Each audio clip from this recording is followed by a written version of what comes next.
I'm Councillor Tom Fitzpatrick, Chairman of Norfolk County Council. So I'd like to welcome everyone to Council meeting and just run through some general housekeeping.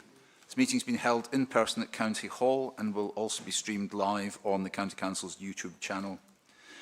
We don't expect a fire alarm during the meeting, so if the alarm does sound, we need to evacuate County Hall, and in the event of an emergency, please make your way to the nearest exit and meet at the muster point, which is located in the main car park.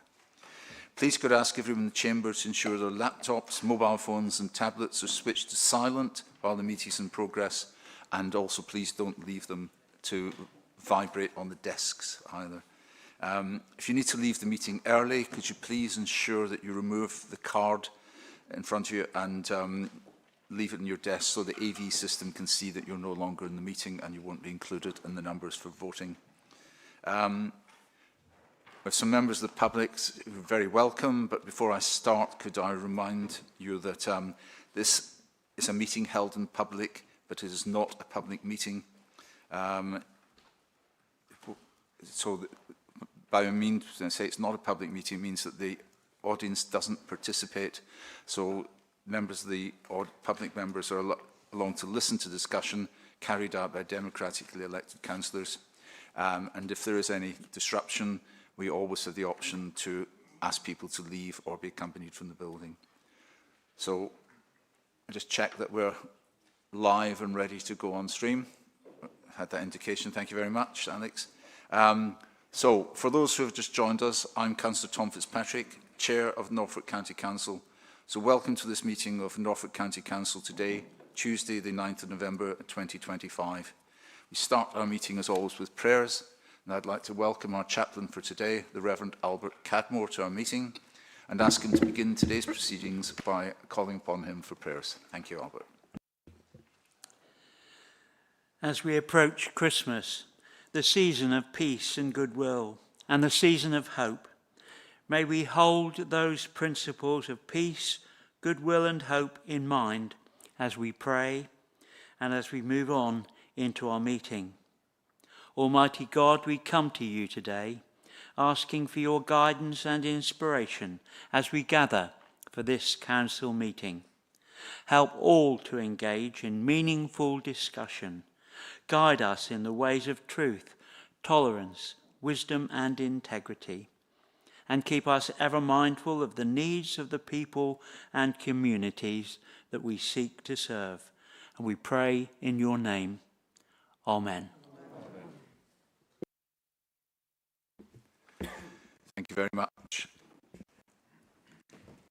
If we could now move to those who have given their apologies to this meeting, and I'll ask Lane Tisdale, a committee officer, to give those apologies. Thank you. Thank you, Chair. We have apologies today from Councillor Eric Vardy, Councillor Jim Moriarty, Councillor Will Richmond, Councillor Rob Colwell, Councillor Andrew Proctor, Councillor Ed Connolly, Councillor Alison Birmingham, Councillor Matt Riley, Councillor Richard Price, Councillor Lana Hempsall, Councillor William Nunn, Councillor Mark Kiddle-Morris, Councillor Maxine Webb, Councillor Daniel Elmer, Councillor Claire Bowes, Councillor John Fisher, and Councillor Ian Mackey. Thank you. Thank you, Lynn. Could I remind members that the meetings of the Council will not normally extend beyond 3 hours unless it is extended in accordance with Rule 11.1, subsection N of the Council Procedure Rules. However, it is my intention to enact Rule 4, subsection 5 and Rule 4, subsection 6 of the Constitution once the meeting period is elapsed, if any business remains. So the practical application of this will be that the meeting will continue on a vote-only basis. I also intend to adjourn the meeting after approximately 2 hours, as that's an appropriate point, or for a 30-minute break. So we now move to agenda item 2, the minutes of the County Council meetings held on Thursday the 25th of September 2025, which can be found on page 5, and Thursday 16th of October 2025, found on page 31. And please note this is for matters of accuracy only. Are council happy that we approve those two sets of minutes? Yeah. Okay, those are agreed. Thank you very much. Now move to agenda item 3, announcements from the Chair, Leader, Chief Executive. So I'm going to start. So I'm very sad to announce the resignation of Councillor Keith Kiddy, who represented Diss and Ryden Division and was a former chairman of Norfolk County Council. Councillor Kiddy also served on the former Scrutiny Committee and the Strategic and Corporate Select Committees. On behalf of members, I'd like to thank Councillor Kiddy for his service and wish him and his family well.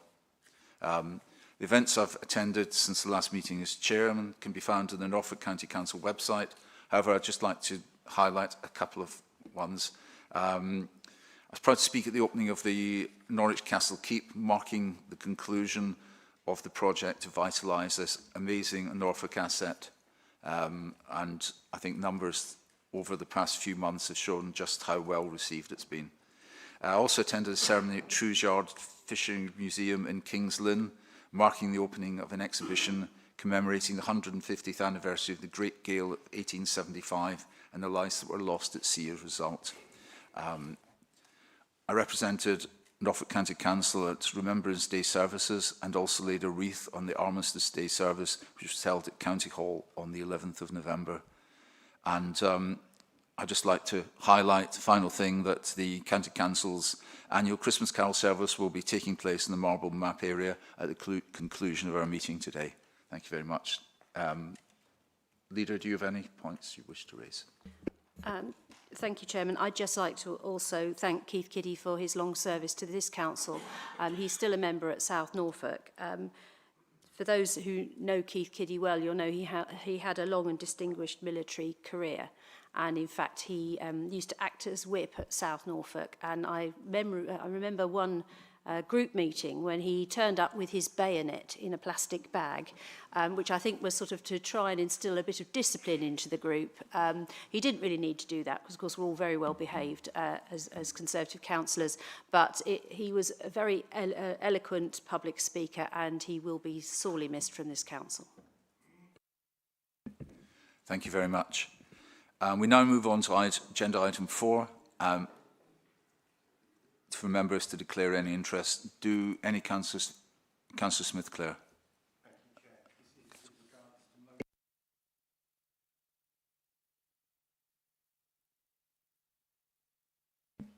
Thank you. Councillor Roper. Thank you, Chair. Item 14, non-pecuniary interest. I'm employed by His Majesty's Prison and Probation Service, so I won't take part in that item. Thank you. Is there any? Oh, Councillor Ward. Thank you, Chairman. Item 13, Norfolk Joint Museums Committee, as I am Director and Chairman of Norfolk Museums Development Foundation. Thank you. Councillor Chinnery of Hosborough. It is. As a trustee of the Norfolk Record Office charity. Thank you. Is there anyone else that overlooked? Right. Thank you very much. We go on to agenda item 5, petitions presented to Council, and no petitions have been presented. Agenda item 6, business, if any, remaining from the last Council meeting, and there is no outstanding business from the last meetings. It's on to agenda item 7, questions to the Leader. How this runs can be found on page 37. We have 15 minutes of questions to the Leader, and I'll start the first round by selecting the first questioner from the Lib Dem group. Thank you. Councillor Watkins. Thank you, Mr. Chairman. The announcement last week that the mayoral elections in Norfolk and Suffolk will be delayed for 2 years is a major setback for the county's devolution ambitions. It is a total shambles, and the government must be held fully accountable for the mess that we now find ourselves in. What, if anything, can be salvaged from the wreckage? Is there likely to be any potential consolation prize on offer from the government to see us over the coming 2 years until the rescheduled mayoral elections in 2028? Thank you. Thank you, Councillor. Yes, it was quite a bolt from the blue. And I first heard about it, I was actually in Ipswich, and we were interviewing for an interim chief executive for the new combined authority. And I was sent a message saying that Miata Van Buller, the Minister for Devolution, wanted to ring me up later that day. She sent the same message to Matthew Hicks, the leader of Suffolk, who was in the same room with me. And she rang me just before 6 o'clock that evening. And I was expecting her to tell us about our elections next year and to confirm that we were having county elections. But instead, she told me that they were minded to delay, and it's minded, remember, to delay the mayoral elections until 2028. So we still have a lot of uncertainty. It's a minded to thing, although people are talking about it as if it's definitely going to happen. They're also still hedging their bets on our election, so she still hasn't confirmed that either.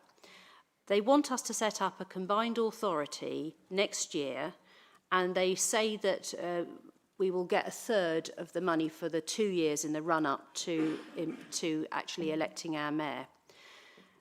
Other areas that have had a delay to mayoral elections, and they've actually asked for them, so that's Cumbria, for example, they've only got a 1 year delay, and they're getting 50% of their investment fund for that year. We're only going to get a third for the years for each year that we get the delay.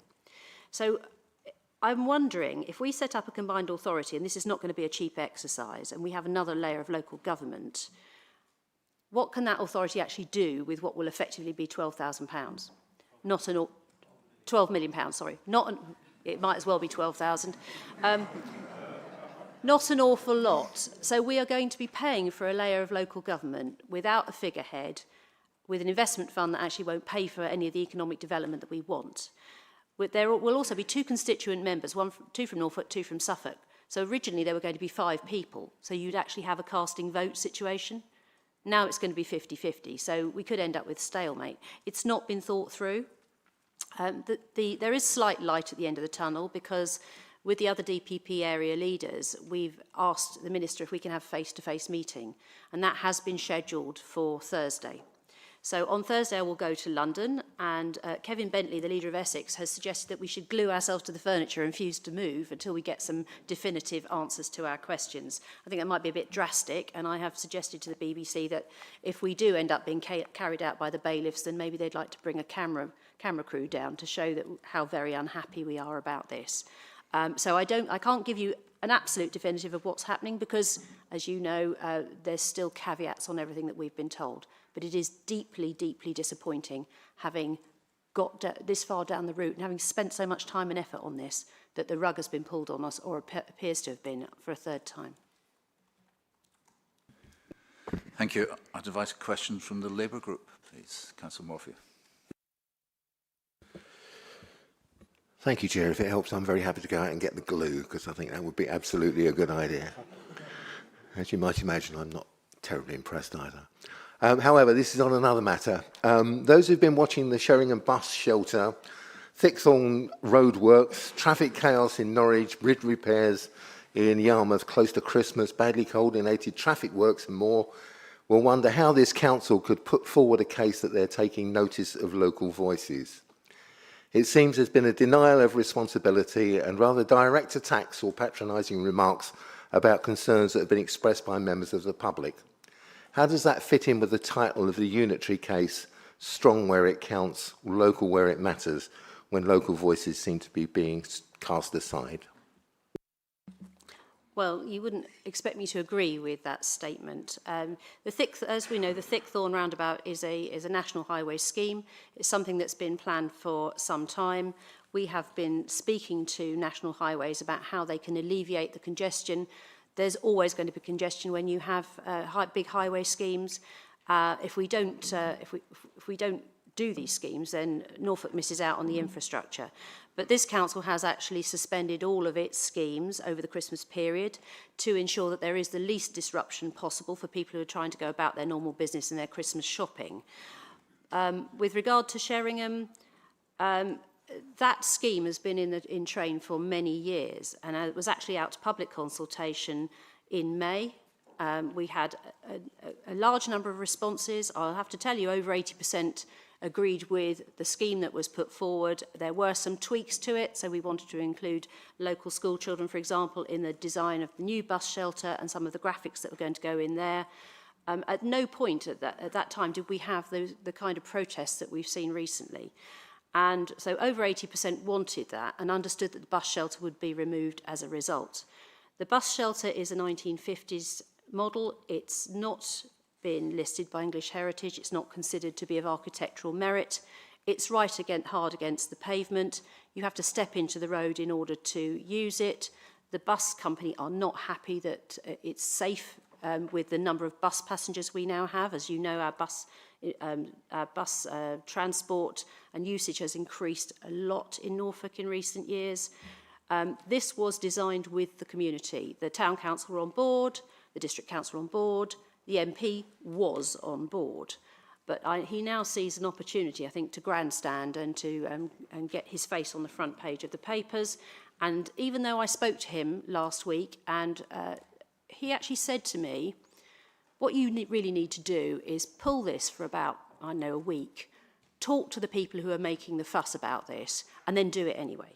Now, I thought that was a really disingenuous thing to say, but that's what he said to me. He won't say that to you publicly. That's what he said to me. And I said, we're not doing that, Steph, because we have consulted on this. The town council are now going to have a meeting about it tomorrow night, and we will see what comes out of it. And if the town council, because it's their land, don't want this to happen, then maybe that whole bus service improvement scheme will have to be pulled, and that money can be spent elsewhere where people do want that money spent. And Sheringham can carry on with their bus shelter, but I don't know how the bus service will continue to use that shelter because it's not safe. So we'll have to have a conversation with the bus company. Thank you. I invite a question from the Green Group. Councillor Neil. Thank you, Chair. In the last general election, Labour won a large majority of 63% of seats in Parliament, but with only 33.7% of the votes, resulting in a government that commands little respect from the majority of the people. With our first-past-the-post system at next May's county elections, a similar scenario may play out, with a relatively new party taking a majority of seats, but with probably less than 33% of the vote. Seven-figure high funding donors of this new party are being told to expect a merger or a deal with the Conservative Party, which would add another dimension to the mix.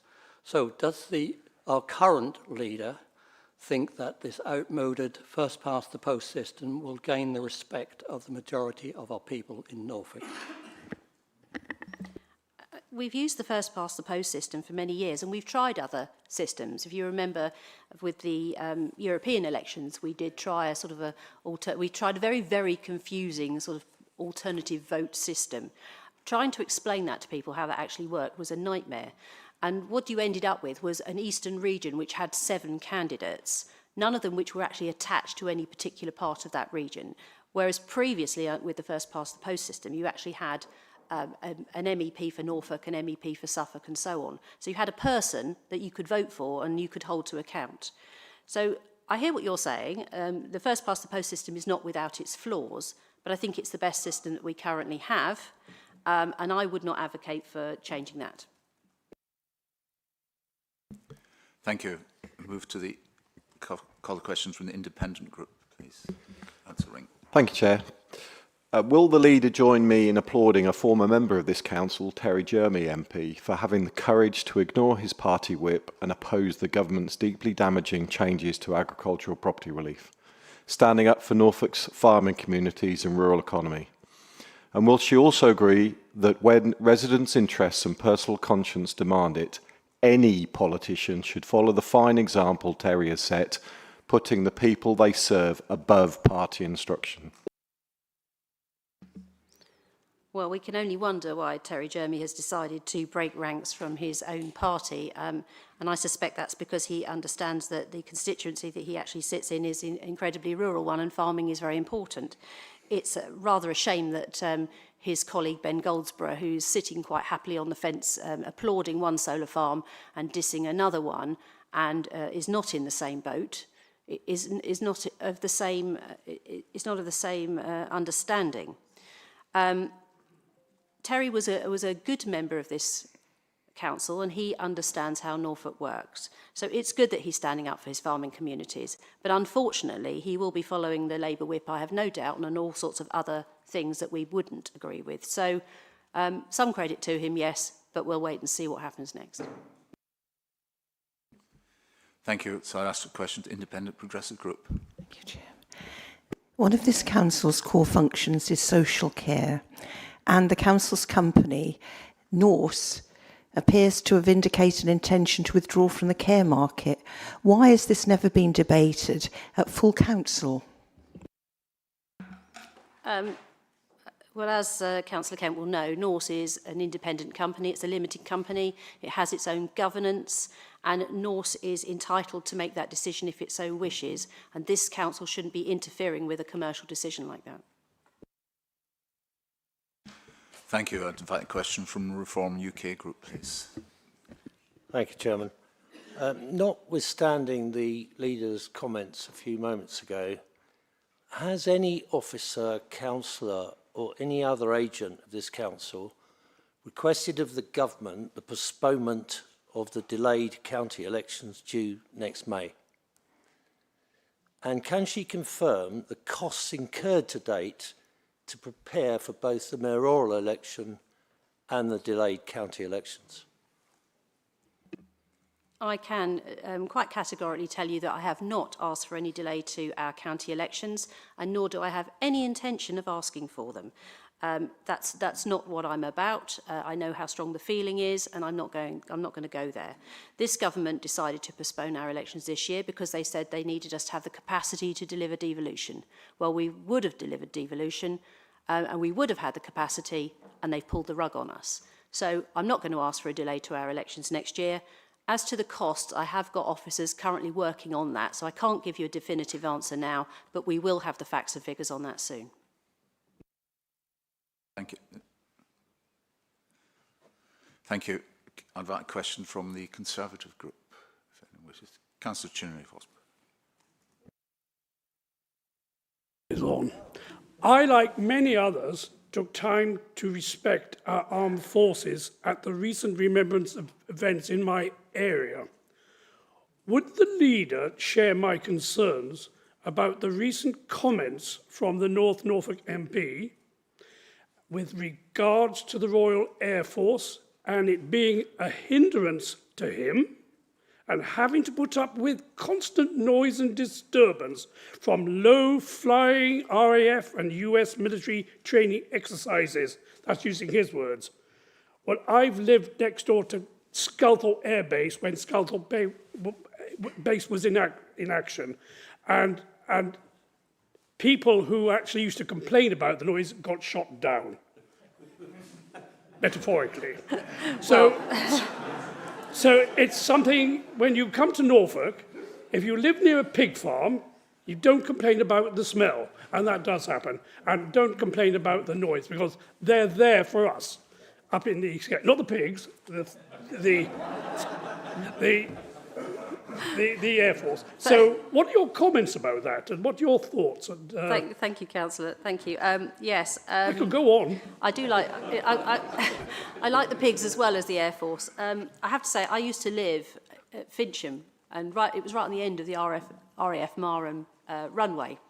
And they used to use my house as a turning point, I'm convinced of it, because they would roar over the top. And in actual fact, the RAF paid for the double glazing in that building and in others who were in a similar circumstance. And yes, it was noisy, it was inconvenient. You know, occasionally you're on the phone, you had to say, can you just wait a minute? Because they say, what's going on? You said, there's an aeroplane going over. But I actually said this at party conference many years ago. That sound is the sound of freedom. And it's a very small price to pay. And those airmen, those pilots need to practice. They can't just practice over the sea, they need to practice over the land. It's something that is normal for Norfolk, and I think we should welcome it. And I'm sorry if Steph Aquarone doesn't like the noise. Maybe we ought to club together and buy him some earplugs. Thank you. And that brings us to the end of the 15 minutes for questions to the leader. It's agenda item 8, recommendations for the Cabinet meetings which were held on the 13th of October 2025 and the 1st of December 25. And I invite the leader to move the 2 recommendations in the Cabinet report. Thank you, Chairman. I so move. Thank you. And do you have a seconder for each of those? You're seconding both. Thank you.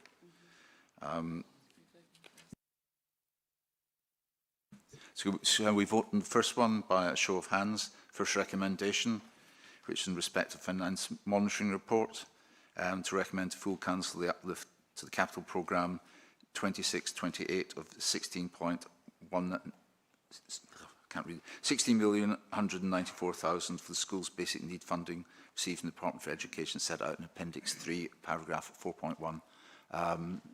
Those in favour?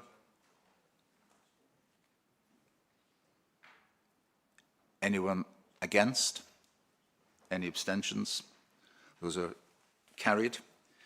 And the second recommendation is respect of the Mid-Year Treasury Management Monitoring Report 2526 to recommend to full council the Mid-Year Treasury Management Monitoring Report 2526. Those in favour? Anyone against? Any abstentions? 1, 2 abstentions. 3 abstentions. Sorry, it's my counting.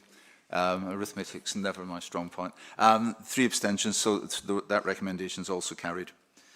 Agenda item 9, Cabinet reports and questions to the Cabinet members. These can be found on pages 40 to 53 and also in the supplementary agenda, page A2. So we turn to the Cabinet questions. Call upon the leader to move the Cabinet report for the meetings held on the 25th of September, 13th of October, 16th of October, 3rd of November and the 1st of December 2025. Thank you, Chairman. I so move. You can see we've been really busy. Thank you. So we now have 30 minutes for questions to Cabinet members, and these can relate to anything within the remit of a Cabinet member's portfolio and are not limited to items in the Cabinet report. I will take items in a prescribed order and they can be to any Cabinet member. And I'll start the first round by selecting the first questioner from the Liberal Democrat group. Councillor Shires. Thank you.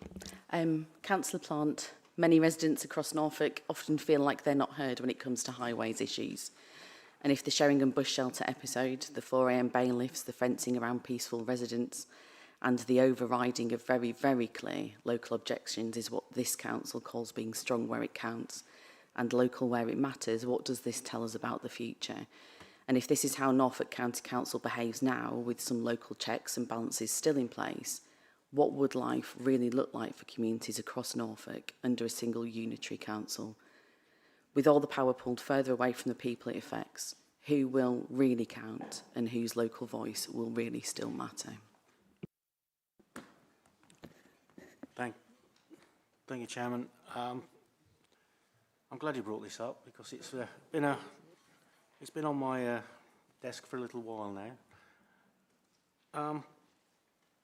We've been through a proper process to get to where we are with the Sheringham bus stop. We've worked hard with Sheringham community, including local schools, the town council, bus operators, the North Norfolk Railway, the local museum, and Sheringham in Bloom to shape the travel hub.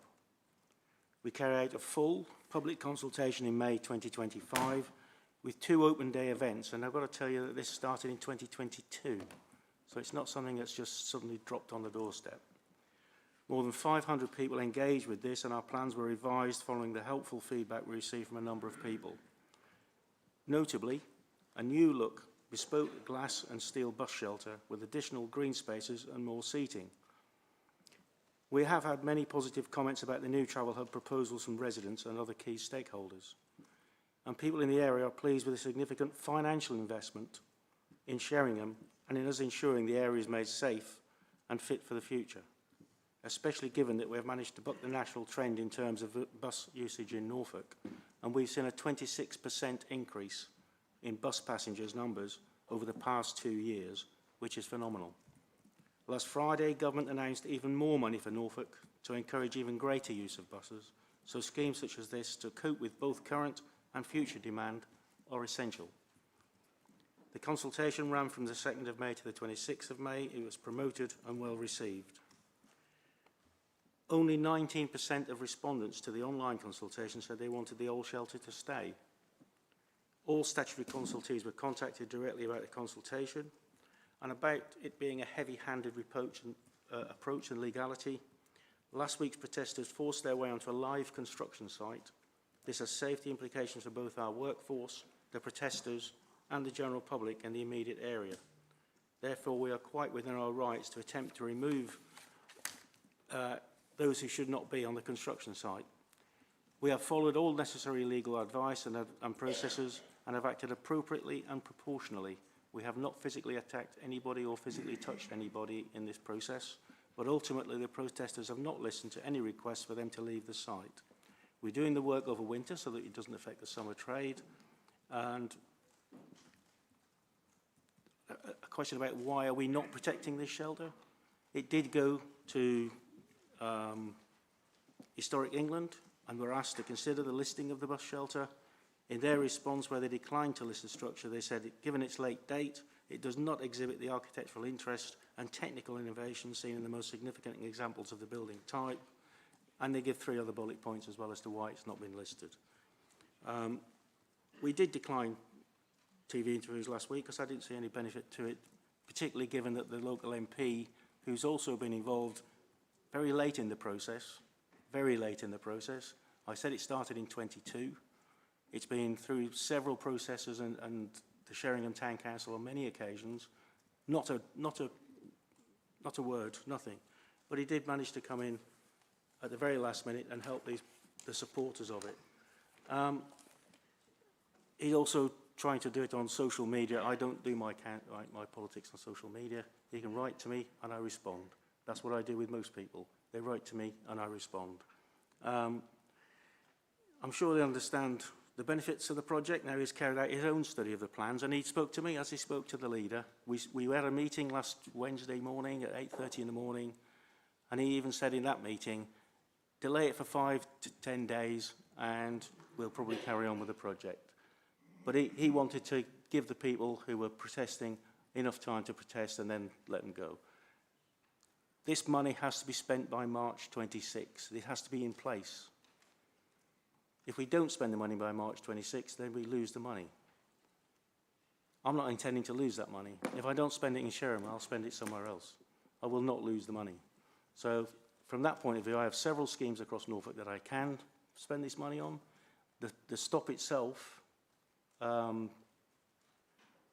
it's important to some people, not everybody, but it's been through a proper process to find out how we are where we are. Unfortunately, if it continues, and I'm not going to strong-arm people out of there, I will not do that, but I will spend the money elsewhere. Unfortunately, that also means that because the bus companies have said it's a dangerous stop in its current form, then they won't be able to use that bus stop either. So we'll have to find a different stop to use as well, which is unfortunate because it's really quite close to the railway station. Sorry? This is questions to portfolio members. It's not an ongoing to and fro. Thank you for that. I invite questions from the Labour group. Yes, Councillor. This is for Councillor Plant, just for a change. The SAMs, the speed awareness monitors that cost thousands of pounds, are intended to reduce speeding and danger to our residents. Yet it seems that they're not being used or supported by NCC. Will the Cabinet member address this waste of resources and wasted opportunity and take responsibility for bringing them back into operation? Thank you. They are operated by the Safety, what's the name of them? Safety Partnership, not Norfolk County Council. So although they're put in on County Council property, they are run by the Safety Partnership. I'll pass your query on to the Safety Partnership for them to have a look at. You haven't specified any specific SANs, so I'll ask you outside the meeting. Can I just come back on that and just say that they are in Norwich and 5 of our councillors put some of their budget into that, for that to go round the different areas, and they haven't gone around the different areas for the last 9 months. And as I said, it's down to the Safety Partnership. I'm happy to speak to them on your behalf or ask them to get in contact with you and find out which safety cameras you're talking about. Thank you, councillors. I invite a question from the Green Group. Thank you, Chair. Having just one question to the leader and one question to the council, can I remind people to just try and be concise with their answers? But this question is for the Cabinet Member Penny Carpenter at Children's Services. Given the findings of the LGA commissioned Rising Needs in the Early Years report, showing steep increases in the volume and complexity of needs among under fives, particularly in communication and social interaction, and noting that earlier county council decisions, including the large-scale closure of children's centres from 2018 onwards, significantly reduced Norfolk's early help capacity at a time of rising poverty, family stress and neurodivergence, many providers now face unprecedented pressure to meet children's needs without the specialist support that once existed locally. In light of this, could the Cabinet Member set out what additional steps Norfolk County Council will now take to rebuild and expand early childhood support so that every child with emerging additional needs receives timely, inclusive provision? Thank you. Thank you, Ben. To be precise then and clear, then I will write to you with a full layout of exactly where we are and what we're doing. If you are referring to the report, where it also states in that report that young children have been given media devices to play with under the age of 5, I think that's abhorrent, and that lays very squarely within the family environment. So it's not just that, and I do read the reports, Ben. So if you don't mind, I will put a reply to you in writing. Thank you, Councillor. I invite a question from the Independent Group, Councillor Maxfield. Thank you, Chair. Just quickly before I ask my question, to reassure Councillor Chenery, as someone who lives just a few miles from the MP for North Norfolk, and given the increase in low-flying activity over the last few weeks, I think it's safe to say that the RAF have already made clear their response to the MP's Councillor, if you want that to be a question, I'm quite happy to take it. Otherwise, would you ask a question, please? Let me ask the question. The problems that have arisen in Sheringham. Now, I take the point, Councillor Plant, that this is an ongoing issue, that's a project that's been going back for a number of years, but there's a big issue that goes over the top of this, which is the keenness of the council to grab hold of any pot of funding it can from central government. In fact, your comments have kind of reinforced this about what you're going to do with the money, so that we can give the appearance of doing things and so that funds can be top sliced to pay salaries at County Hall. The bus stop funding doesn't fund things that would be useful, such as digital timetables or better mobile phone connectivity so people can see when the bus is coming. What it does is undermine public faith in work that councils do by revealing vast amounts of money being spent on things that no one asked for and nobody really wants. Sheringham isn't an isolated example, and again, I repeat, I do appreciate this is a different pot of money from the bus stop fund, but wouldn't it be better to respond to these funds by telling the government to stop spaffing taxpayers' money on ring-fence funding pots and give councils the freedom and funds to fund priorities that they actually want? I totally agree with the final comment about spaffing money on things that are government projects, but having said that, they went through a democratic process and got elected in, so I presume that the majority of people in this country agree with whoever the elected government are. And we, as a council, have to work within those parameters and guidelines. So from that point of view, I'm quite pleased that we've got 26% rise in public bus use over the last two or 3 years. I know we've been putting in bus lanes and God knows what else across the county and across the city. It's caused major disruptions. I think people are getting roadwork weary. I appreciate that, but it is making people's lives a lot easier by being able to get to the bus, to work on time, to school on time, to the hospital on time, to all the places that they need to get to on time, because the buses have a clear route through a very busy city. And I think that's something that we're going to continue to do, because it's one of those things that's right. But I'll go back to the Sheringham, and the fact is that some people will like a plan and others won't like a plan. It's true locally, it's true nationally. We've seen similar things nationally. Therefore, the decisions of this sort, which are taken in the public interest, should always follow, as they did here, careful scrutiny, review, consultation and discussion. And there is also an established structure and process for challenging decisions of public authorities if people have concerns that a decision has been incorrectly taken. Without these structures in place, there could be a risk for any project that decisions which have been properly taken could be undermined by a relatively small group of people who do not represent the views of everyone else. And unfortunately, that's a case here in Sheringham. We have been through that process. We are delivering what we proposed to deliver after consultation, after changing what the consultation showed us from the people who made comments. But we have a small group of people who are determined that they're going to protect something, which is, I can't do anything about that. I'm not going to go up there with a big stick and do anything about it. I'll do what I can legal process, which is send in bailiffs or do whatever I have to do to try and clear a building site. But unfortunately, I'm also not going to get involved in any physical removal of people who are determined to do that. But I have a time limit on the money to be spent. And like I've said earlier, if that money cannot be spent in that place by March 26, I'll find somewhere where it can be.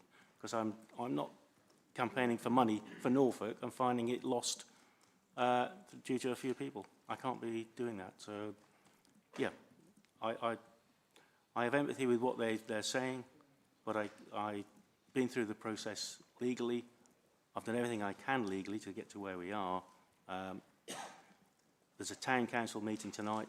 We'll see what comes out of the town council meeting. Thank you. Thank you, Councillor. I invite a question from the Independent Progressive Group. Councillor Corlett. Thank you. Thank you, Chair. My question is for Councillor Carpenter.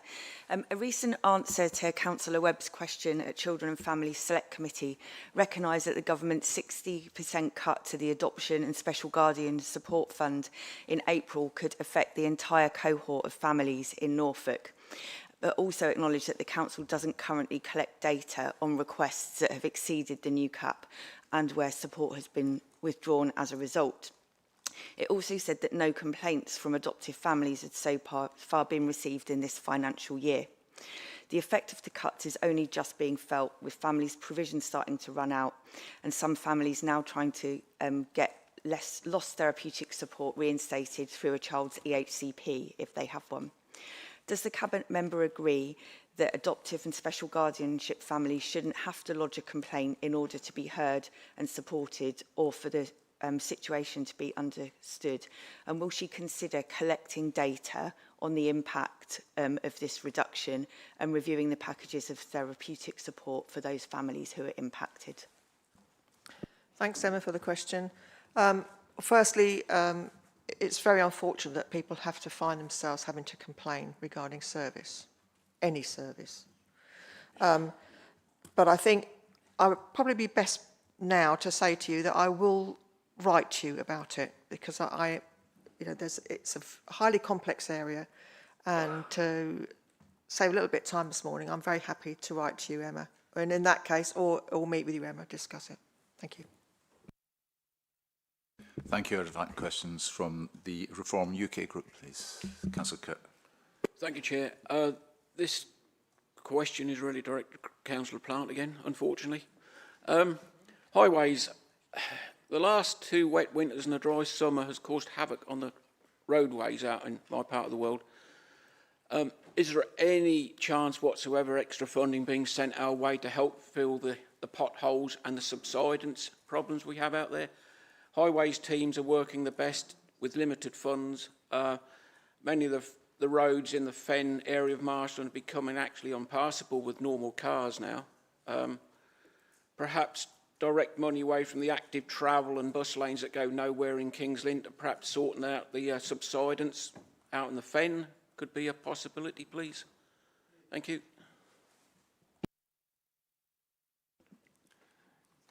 Thank you, Councillor. I'm happy to talk to you about what's needed out in the Fens. I haven't got a problem with that.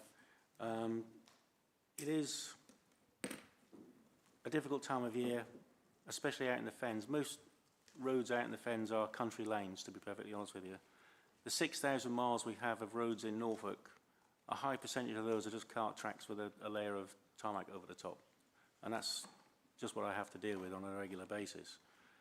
I do know in local areas now where diversions are in place because of major works, that those kind of roads are not suitable for the kind of traffic that's using them. But if I stop them being used, then we would find ourselves with complete gridlock. So you know, there's a balance to be taken here.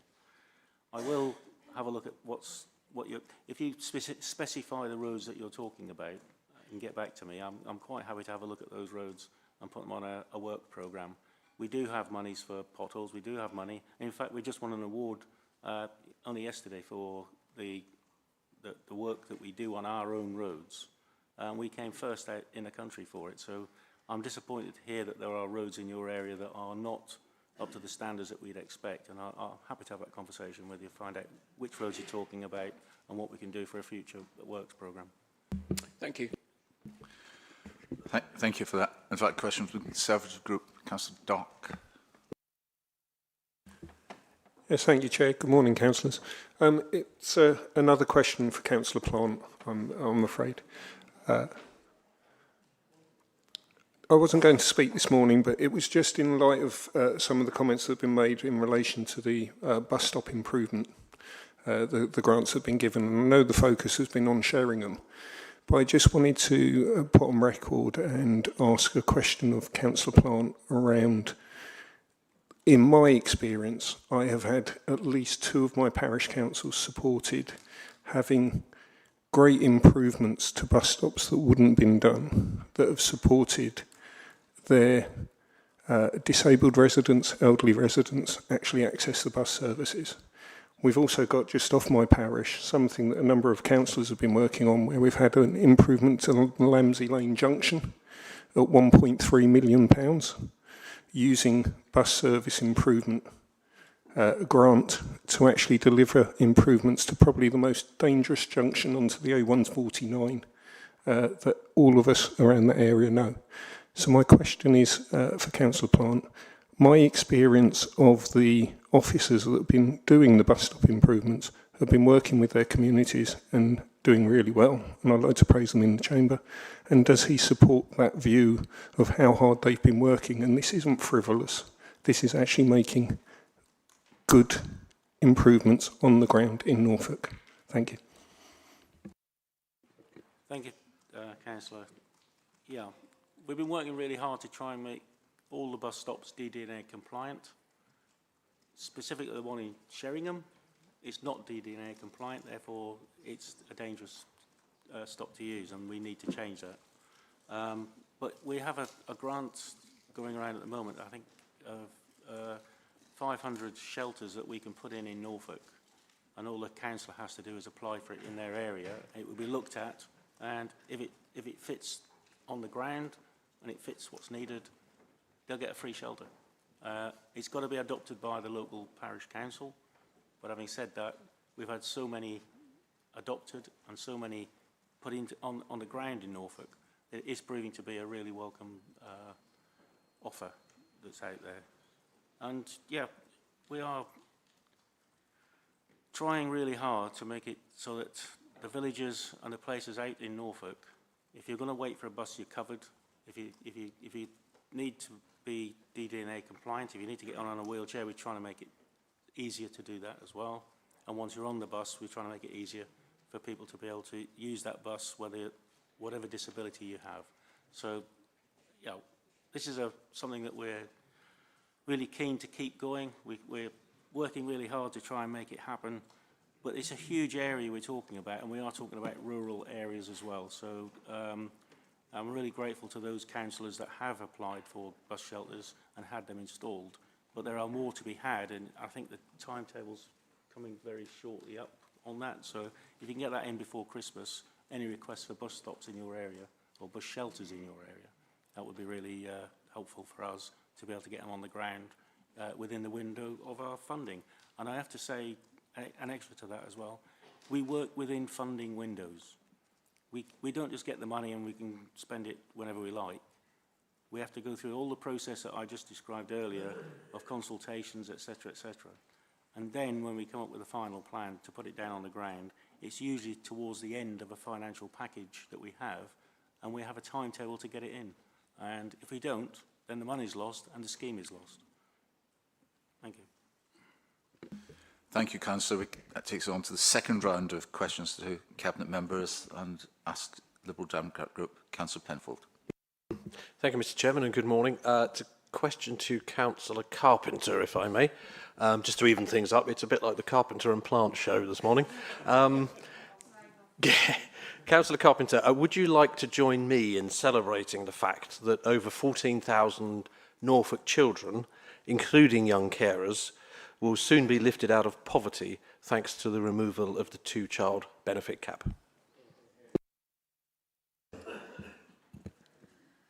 I think any improvement is welcome, but there's more to this than meets the eye, I have to say. Thank you. Thank you, Councillor. That takes us on to questions from the Labour Group. Do you have any? Thank you, Chair. Graham, I'm looking at you. Mindful of your previous prioritising need to get there on time comment, there's recently been such an unprecedented and chaos-inducing amount of roadworks, bridge closures and utility maintenance schedules taking place at the same time in Great Yarmouth, resulting in lengthy delays, a loss of income, missed appointments and weeks of misery. Why has this coordination been so poorly managed?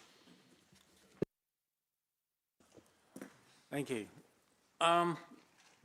We work very closely with National Highways in trying to find alternative routes around their major roadworks. We've also got improvements to our major roadwork schemes as well. When it was mentioned earlier that roadworks have been stopped, I think it was a comment by the leader, they've been stopped around Norwich, but not around Norfolk. And the reason being that we don't want to be doing these roadworks during the summer holidays. They need to be done over a winter period, and because there's so many of them, it does cause delays.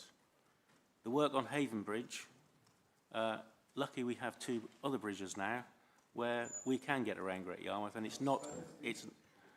on Thursday, a barrier motor broke on the Herring Bridge, and these things happen, these mechanical things happen. It was done the next morning, and the town is running fine again. The Haven Bridge is it's nearly 100 years old now, and it needs constant maintenance. So all the road blocks that are on it, it's got little wooden blocks on top, and people say, why don't you just tarmac it? They're little wooden blocks because they're lighter, and that's what the leaves are designed to lift, those things. I did notice as well as a huge pothole outside the old pub that's standing on scaffolding at the moment. That needed to be replaced because it's right near the mechanisms. The arms are going to be replaced, and the fencing is going to be replaced as well. So there's a huge amount of work being done in one go, and hopefully that won't close again for another 5-6 years once that work's been done.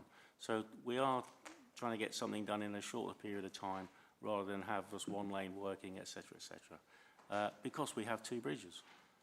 The work that's being done out the Caister Way is a condition of a planning condition, which says that they have to put roadworks, different junctions in, etc., etc., in order to build. And as you know, building numbers are set by government. If councils don't build to those numbers, they get fined, and that comes out of the ratepayer's pocket. So we tend to encourage the builders to get on with what they need to do. They need to close the road sometimes if they're going to put in junctions, and we try and work with them to do that. Unfortunately, in the last 10 years, what used to be about 10 utility companies, you know, your gas, water, electricity, communications, there's about 10 companies. There's now 72 companies that have a right to close a road without telling us to mend their utility under the road. They only need to tell us 24 hours after they've started work. That causes its own chaos. We tried last month a select committee in Westminster to try and get that changed, and the government turned us down So trying to work with utilities, and there's so many of them, is proving challenging, I must say. But it's not just us in Norfolk, this is countrywide. And unless the government get a grip on how many utilities and when they can close a road, we are stuck with what we've got. We may well have something happening on the main highway. We've got a diversion in place because we're doing some of our own works, and then suddenly the utility comes up, and on that diversion route, they'll dig a road up as well. And that's why we get the problems that we do get, is because people have the ability to do things without our knowledge. Thank you. I invite another question from the Green Group. Councillor Rowett. This is for the Cabinet Member for Finance. We understand that according to information obtained on the 31st of March 2024 through a Freedom of Information request, the Norfolk Pension Fund, via the Access Pool, held at that time Israel government bonds with a value of £500,000. We understand that these were 10-year bonds and that they had maturity dates of the 30th of April 2032 and the 12th of March 2034, which means that one of these bonds must have been purchased on or after the 12th of March 2024. Recent updates from the Director of Pensions, Glenn Cossey, suggest that these bonds are no longer held. Can the Cabinet Member for Finance confirm whether these bonds were indeed held, that they have now been sold, when they were sold, and what prompted the sale? Has there been a recent trawl of investments to ensure compliance with the Access Pool's responsible investment guidelines? Thank you. Thank you for your question, Councillor. I'm going to need to give you a written response to those specific questions, and I'm happy to do so. Thank you. Thank you. We've a question from the Independent Group, please. My apologies, Council. Another question for Graham. Given Norfolk County Council's decision to once again withdraw or delay progress on the long-promised pullover roundabout upgrade, can you explain why West Norfolk should accept yet another lost decade of congestion when your own commissioned studies have repeatedly confirmed the junction as one of the worst bottlenecks in Norfolk? How does the Council justify ignoring a scheme that should prevent millions of tonnes of avoidable carbon emissions caused by stationary and slow-moving A47, A17 traffic, and that the business community says is suppressing investment, logistic efficiency and economic growth across Kings Lynn, Downer Market and the wider west of the county? Isn't this latest reversal further evidence that a single county unitary structure, strategic transport decisions will continue to be shaped disproportionately around Norwich, while coastal and western areas like Kings Lynn and Cromer are treated as secondary priorities, despite being vital gateways for the Midlands, the Washports and North Norfolk tourism economy? What concrete guarantees can you give that West Norfolk will no longer be sidelined, and when will residents finally see a funded, timetabled plan for the pullover roundabout, rather than yet another round of reports, downgrades and delays? Councillor, we are actually out of time, so I'd appreciate a brevity in your answer if possible, please. I don't know if Councillor Ring knows, but we've been fighting as the A47 Alliance for these roadworks for over 20 years now. And you're not just affected in the west. We've lost our improvements to Vauxhall roundabout in the east, which would have given us a dual carriageway for the A40 for the Eccles Strait. So we are as deeply disappointed by this government's decision to withdraw funding for a scheme that has been is well advanced. The reason the pullover roundabout has been slowed down, it hasn't been abandoned, it's been slowed down, is because my understanding of it is the plan itself is not in a what value for money. It doesn't have the value for money that is needed for the government to put, or DFT to be able to put their finger on it. But it could be in the future because of the extra building developments that's going on in the area. It's a very complicated scene.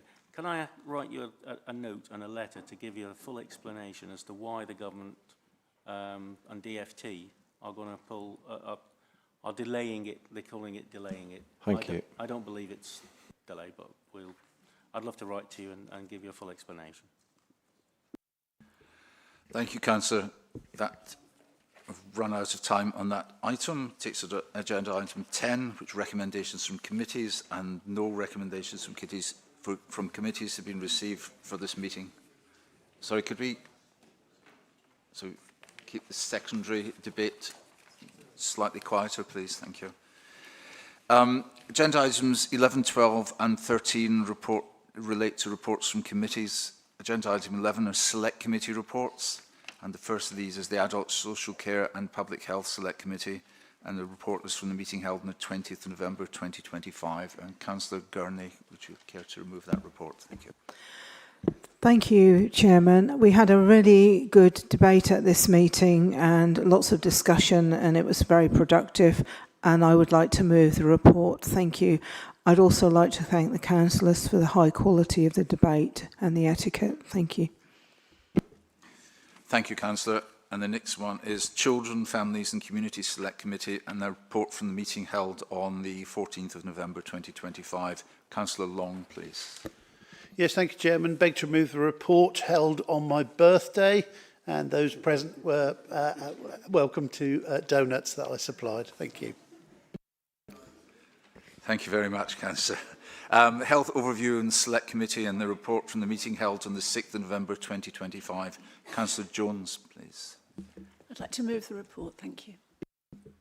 Thank you, Councillor. The next one is the Infrastructure and Development Select Committee, and the report from the meeting held on the 13th of November 2025. Councillor Thompson, please. Thank you, Chair. 4 busy reports, and thank you to members for putting up with those busy times. Just move the report. Thank you. And takes us to Strategic and Corporate Select Committee, and the reports from the meetings held on the 22nd of September, the 10th of October, the 22nd of October and the 19th of November 2025. Councillor Roper, please. Thank you, Chair. I'd like to move the reports from those 4 meetings, yes, 4 meetings, and commend them to Council. Thank you very much. Takes us to agenda item 12, reports from other committees. And the first of these is the Audit and Governance Committee, and the report from the meeting held on the 15th of October 2025. That would normally be moved by Councillor Mackey. Would any other member of the committee care to remove the report? Councillor White. I beg to move. Thank you, Councillor. It's Pensions Committee, report from the meeting held on the 23rd of September 2025. Councillor Peck. I move the report, Chair. Thank you. Takes us to Planning Regulatory Committee, and the report from the meetings held on the 26th of September and the 21st of November 2025. Councillor Kittle-Morris, please. Who's not here. Would any other member of the committee care to move the report? Yeah. Councillor Carpenter, thank you. Yes, move the report. Thank you. Thank you very much. Takes agenda item 13, reports about the business of joint arrangements and external organisations. The first of these is the Norfolk Joint Museums Committee, and report for the meeting held on the 24th of October 2025. Councillor Ward. Thank you, Chairman. I'm pleased to move the report. Thank you, Councillor. Next is the Norfolk Records Committee, report from the meeting held on the 24th of October 2025. Councillor Chinnery of Hosborough. I beg to move this report, Chairman. Thank you, Councillor. That takes us agenda item 14, the Norfolk Youth Justice Plan 25-26, can be found on page 76. And I call upon the Cabinet Member for Children's Services to move the report, please. Yes, thank you. I could easily move this report and not discuss it, but I'd like to discuss it this morning with you, with your indulgence, Chairman. We have a statutory duty to submit an annual youth justice plan, which is formulated and implemented after consultation with partner agencies. For clarity, the plan has addressed all required elements contained within the National Youth Justice Board template, and each of those are monitored by a Norfolk Youth Justice Board, which meets on a quarterly basis. This plan also forms part of Norfolk County Council's policy framework, which does require scrutiny, and was heard before our Children and Families Community Select Committee in September, recognition of our dedicated staff who work within the areas for their professionalism creativity and coach in all that we do. Chris goes on to talk about the serious youth violence conference he attended and listened to a clinical psychologist who had worked with young people being convicted of murder. To include impact on all the families on them and a multitude of aspects related to criminal behaviour. He reminded the audience, despite the seriousness of the crime, they were children. We work with children, which is never lost on me personally. This report is all about children who find themselves working with our teams and their personal journey of those of their respective families. The report expands to covering our local context, our county populations, breakdown in our towns and rural communities, the deprivation, the education, health, and our youth justice cohort. Again, you will find feedback from professionals and the children dotted amongst the technical data. Our bespoke interventions, comprehensive analysis, especially concerning serious youth violence. Our workforce development, evidence-based practice and innovation, evaluation and education, restorative approaches, victims, remands and overnight remands and the settings of our priorities for the coming year. Our co-production with children in producing assessments and encouraging children to attend board meetings, and we also produce a specific child-friendly plan. I really do not have the time to do this report justice it deserves. This really has been a whistle-stop tour of this comprehensive report into the cohort of children, and I know full well that this report will be interwoven with other service areas within children's services, as the data will be extremely useful to all other professionals working in this field. The recommendation can be found on page 76, and I so move the report. Thank you. Thank you, Councillor. Do you have a seconder for this, please? Councillor Banbridge. Yeah, Councillor Banbridge, do you wish to speak now or reserve your right to reply? Right, thank you. I have Councillor Kemp, Councillor Corlett, and who else? Yeah, right. I'll write. On the funding issue here. Right, thank you. Councillor Corlett, you're next. Thank you. Thank you, Chair. I wanted to focus on the prevention aspect of this, which is page 42 in the report and page 123 in our papers. I just wanted to take this opportunity to recognise the brilliant work of the detached youth workers in my town close community, positively and proactively out and about meeting young people exactly where they're out. Their presence over the last couple of years has made a huge and significant impact. They're also doing some great partnership working with other people in the area. I also wanted to flag, though, unfortunately, for all of that as being positive in terms of partnership working, I do need to point out the impact of cuts to neighbourhood policing, in particular the loss of experienced beat managers and a reduction from effectively 4 to 1 working in our area. That is a significant missing piece of the jigsaw, so anything that the partnership can do I totally understand the challenge the police are facing, moving resources to try and meet the demands of response, but actually it's completely destabilised something that was working really well. So I just wanted to put that on your radar as well, Councillor Carpenter. Thank you very much. Yeah, thank you. I will, obviously I can't speak for Norfolk Constabulary, but we will take that back. Thank you. I would point out it's a debate, not a question and answer. So if we just speak to the debate, you won't expect an answer from the proposal of the motion. Thank you. Councillor Watkins, you were next. Thank you. And then Councillor Long. Thank you, Mr. Chairman. Lib Dem Group welcomes the publication of the Youth Justice Plan 2024-25, recognise it as a very important document in that it outlines the available opportunities for children to expect the best outcomes from the youth justice system. Clearly, I think we'd all accept that they need to be treated fairly throughout, with every effort being made to help them develop strengths that will serve them better in the future and help them to make a constructive contribution to Norfolk society. Some of these children, as we all know, will come from vulnerable backgrounds where poor education and reduced life chances have often led to the behavioural problems which have got them into trouble. We also have to be mindful of the impact that offending has on the children's immediate families. They often become victims too and need appropriate levels of support. Two other points, if I may, Mr. Chairman. I've already touched upon the educational outcomes. The report highlights the high number of children suspended or excluded from school or missing education altogether.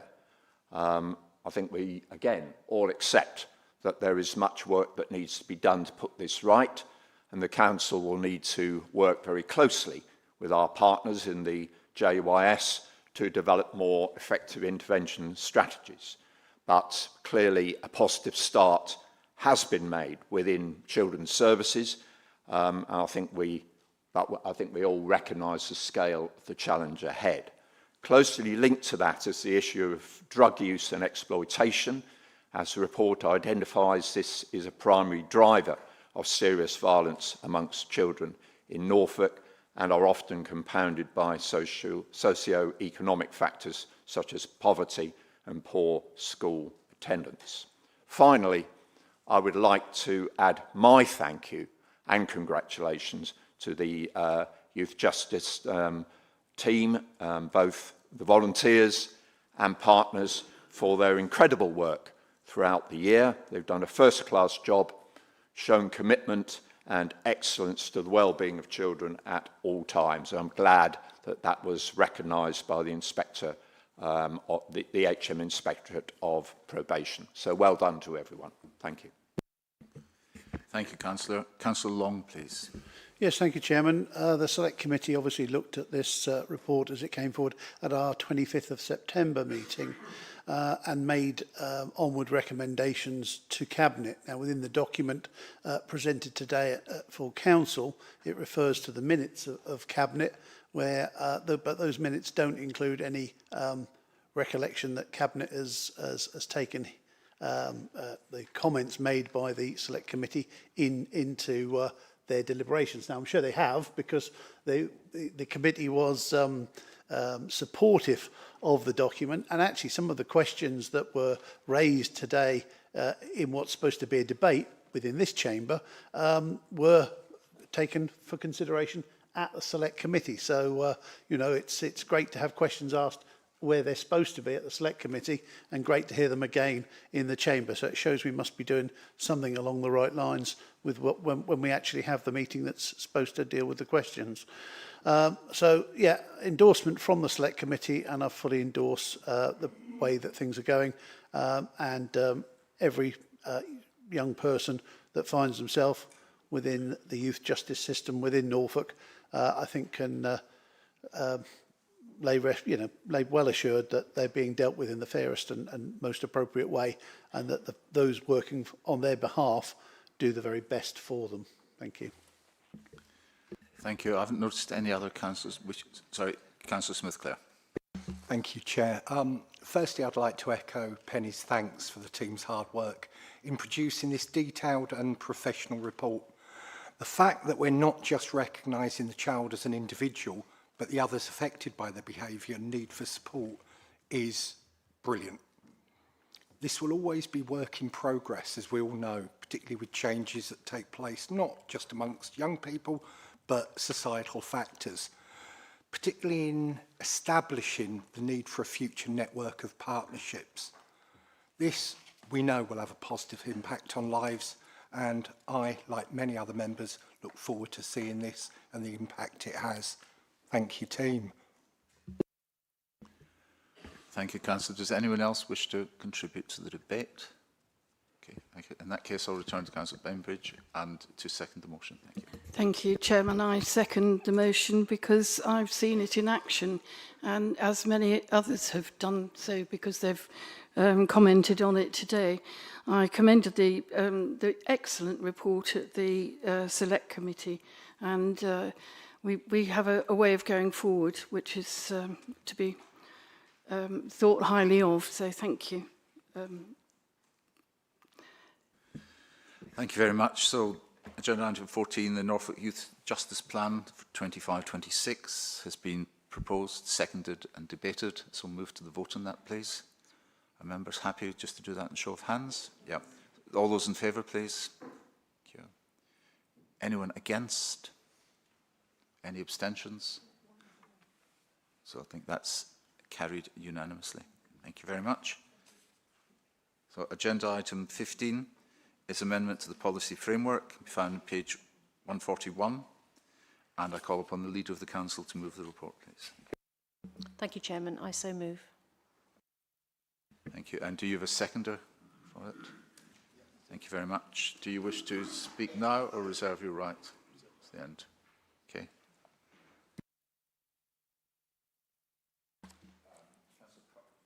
Councillor Price. Thank you, Chair. As a councillor who spent many years chairing the Audit Committee at district level, robust scrutiny of Treasury management was not just a procedural exercise, but a necessary safeguard for public money. During my time as the Chair of Audit, we identified a significant weakness in how our district authority monitored and scrutinised its Treasury. By working cross-party, we strengthened that scrutiny. We made our council safer, more transparent, and ultimately more accountable to the public. So when I read today's item, which removes the annual Treasury management strategy from the County Council's policy framework and places its only formal consideration at the February budget meeting, I recognise a familiar pattern. Treasury management is one of the largest areas of financial risk any council carries. It involves borrowing, investment, exposure to interest rate movements, and long-term liabilities. It's not an area that benefits from compressed once-a-year scrutiny squeezed into an already heavy budget agenda. With that in mind, I raised this directly with the monitoring officer because I believe it represented a potential weakness in Norfolk County Council's governance. I want to publicly thank the monitoring officer for meeting with me, listening carefully, and taking this concern seriously. During our discussion, the monitoring officer acknowledged that, as things stand, Treasury management does not receive the level of scrutiny it should. They agreed that that the change before us today risks highlighting that gap even more clearly. Crucially, the monitoring officer has agreed to take the issue away and explore the most appropriate place for meaningful, ongoing scrutiny of Treasury management within this authority. We discussed the strong likelihood that this will sit naturally and appropriately with the Audit Committee, which is where all other risk-based financial oversight properly resides. With some councils, such as we did at Norwich City Council, establish a dedicated Treasury Management Committee. I fully recognise that what matters is not the structure, but the strength of the scrutiny itself. I therefore welcome the monitoring officer's commitment to developing a mechanism that ensures Treasury management strategy is examined with the seriousness it deserves, not rushed through as a footnote to February's budget papers, but subject to clear, expert, transparent review on behalf of Norfolk's residents. So while I note the constitutional change before us today, I also want to place on record that progress is already underway to address the scrutiny gap it exposes. I look forward to receiving an update in due course on when and how this enhanced scrutiny layer will be introduced. Our residents expect due diligence, they expect care, they expect proper oversight of the millions of pounds we manage on their behalf. Today, I believe we are taking a constructive step towards ensuring that expectation is met. Thank you, Chair. Touch with the monitoring officer. Councillor, and I don't think she'd said that the governance wasn't strong, but governance can always be improved, and I note all the things that you've said and found in Norwich City Council rather than us. We do have the Treasury Management Panel, we do have audit, it does go to audit, it goes to Cabinet, and of course to full council. I think that the work being done here will help strengthen governance, and I completely agree with you that it is really important that it is seen to be clear, not just is clear, which I believe it to be at the moment. Councillor Roper, thank you. Sorry, Councillor Roper, the seconder has already spoken. Thank you. And return to the Leader of the Council. Do you wish to sum up, please? No, I'm glad that that has been raised and it has been made clear, and as has already been said, good scrutiny is an essential part of this council, which is why we made the changes to the select committees to try and strengthen that so that backbench members have more opportunity to bring things forward. So thank you. Thank you, councillors. So the agenda item 15, amendment to the policy framework, has been proposed, seconded and debated. Can we move to the vote on that? Just by show of hands, please. Those in favour? Thank you. Anyone against? 1, 2, 5, 4 against. 5 against. Beg your pardon. Any abstentions? So that recommendation is carried. Thank you very much. Takes us down to item 16, appointment for, which is a appointment for returning office to the Norfolk and Suffolk Combined Authority. Call upon the leader of the council to move or otherwise the report. Thank you. Thank you, Chairman. I wish to move this report into business, and I have got a seconder for that. This council's pursued devolution for many years, not because we were desperate for a mayor. In fact, at the outset, many of us questioned how adding another layer of local government with a single powerful figure at the top could possibly benefit Norfolk. But we looked across the country and we saw the autonomy, the influence and the investment others were receiving, while we were consistently overlooked. Devolution appeared to be the only route to a seat at the top table and the only way to secure the long overdue investment our county deserves. We believed we had achieved this through a county deal with £20 million a year for 30 years. Then we had a change of government and suddenly that deal was off the table. Instead, we were told we could pursue a joint arrangement with Suffolk with £37.4 million over 30 years as a region. I travelled with Suffolk's leader to meet the minister, the then Minister Jim McMahon, and we believed that a deal was achievable. And this council debated the offer, weighed it carefully, and we agreed to proceed. But now, for the third time, the rug has been pulled from beneath us. And this is what the now ex-minister, Jim McMahon, actually had to say about it. He said that local leaders across the political spectrum have worked in good faith. They've put aside self-interest and differences, and they did everything asked of them to secure a better settlement for the people they represent. They reasonably expected the government to do the same. We're told that this is merely a postponement for 2 years to our mayoral elections, because apparently we lack the capacity to deliver the elections in 26. Yet our own elections were delayed this year precisely to ensure capacity for devolution. And I can say with confidence that we can deliver both elections in May 2026. The truth is that Norfolk and Suffolk have done the work. We are 90% of the way towards establishing the new combined authority. It's the government that has lost its nerve, and we can only speculate why. And it's easier for them to point the finger at us than to admit it. I was in Ipswich interviewing candidates for the new chief executive when the minister, Miata Fambula, asked to speak with me. I hoped the call would confirm our elections next year. Instead, she delivered the news that everything was being halted. To her credit, she sounded embarrassed, and so she should. This decision does not appear to be hers. It feels driven by those further up the chain, those now panicking about the prospect of going to the polls. Even Jim McMahon expressed his outrage to his own government in the House of Commons. We all feel we've been badly let down. Now, it's only fair to acknowledge that not all the news is bleak. The investment fund has been confirmed, for now. But let's be honest, it's not index-linked. The deal we are told would be transformational is already worth less than promised, and every delay erodes it further.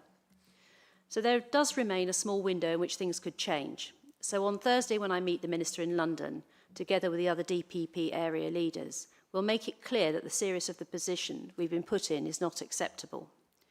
This council made a democratic decision on devolution, but the goalposts have now moved so dramatically that our officers are advising us we must consider that decision again. Once the statutory instrument is here, the matter will have to go back through our legal and democratic cycle, full council to debate and recommend, and cabinet to decide. And that raises a fundamental question. By that point, we will be close to entering our own pre-election period. Is it right, is it ethical, to take a decision of this magnitude, one that binds the next administration in the last moments of this one? Officers would normally advise against that, and we will need to weigh up our options carefully. So we stand at a crossroads. Either devolution moves forward on honest, stable terms, or we must confront the possibility that it may finally be beyond reach. And I'm very interested to hear the views of the council before we proceed any further. Thank you. Do you have a seconder for the motion? Councillor, do you wish to speak now or reserve your right to speak? Thank you. I'm happy to open this up for debate. Or Councillor Long, followed by Councillor Morphew. Thank you, Chairman. The government has once again done local government down. We've been promised deals, even in this chamber. People have said, oh, but a better deal will be coming, a better deal will be coming. We just cannot trust the present government to deliver for the people of Norfolk. You try and do a deal, and I know loads of time and effort has been spent into trying to negotiate what's best for us. Political groupings are starting to select candidates for that election that was supposed to be happening in May. Today we're due to consider whether or not to appoint a returning officer. And quite right, that's procedurally correct. You need to have somebody in place to perform that role. But not when the government pulls the election from us and tells us that it won't be happening, then gives figures that are somewhat diminished from what we've been offered. Well, I think the pot's empty, and Rachel from Accounts really is struggling because the whole country is going to be in decline following the last budget. Now, where does it leave us? Well, it leaves us with a change in what was proposed, a change in what was offered, and I think it's time we start to say that this needs to be rug pulled and in the long grass, and we need to get on and have our elections in May when we're supposed to have them, because I don't think Devo will be happening, and I shouldn't expect, with the way things are being organised and done centrally, that LGR will happen either. Total fallacy and a total ruining of our country with ideas and schemes. Let's face it, devolution was mentioned in the manifesto of the Labour Party as something they wanted to deliver. If you want to deliver it, why move the elections on and on and on, later and later and later? It seems that they either haven't got the money or they haven't got the political will to want to fight the battles across the country. What a shame. Thank you, Councillor. Councillor Morphew. Thank you, Chair. Yes, well, I'm one of those who's a bit embarrassed as well, and I'm not going to make any secret of it. I'm not happy with where we are because I sat in this chamber, and as Councillor Long said, I thought it was going to be better than was on offer before. I still have some hope, to be honest, because I think the devolution will eventually come, and I think there is still plenty to fight for, and that it would be of benefit to Norfolk. I think the one thing that we do need to be careful about is that whilst of course there's plenty of room for party political knockabout and criticism arising out of this, and I'm not going to shy away from that, but let us be very careful that we don't, in doing that, lose out on the benefits that could well be there for us.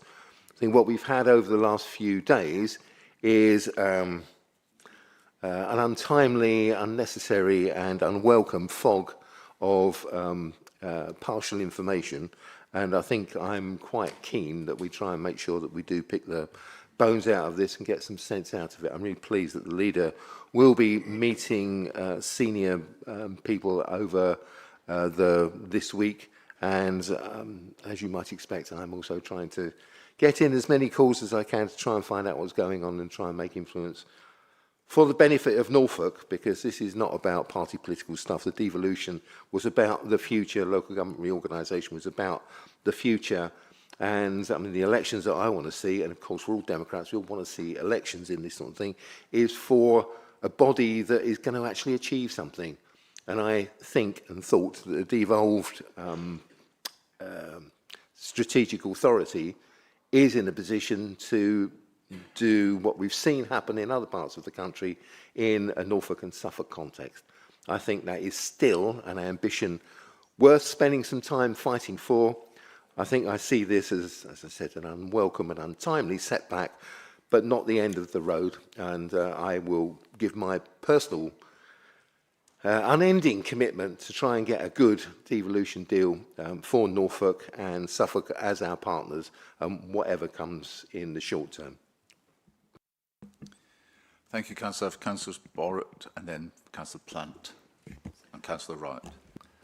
Thank you, Mr. Chairman. Well, I think there only is one word to describe this, and that's shambles.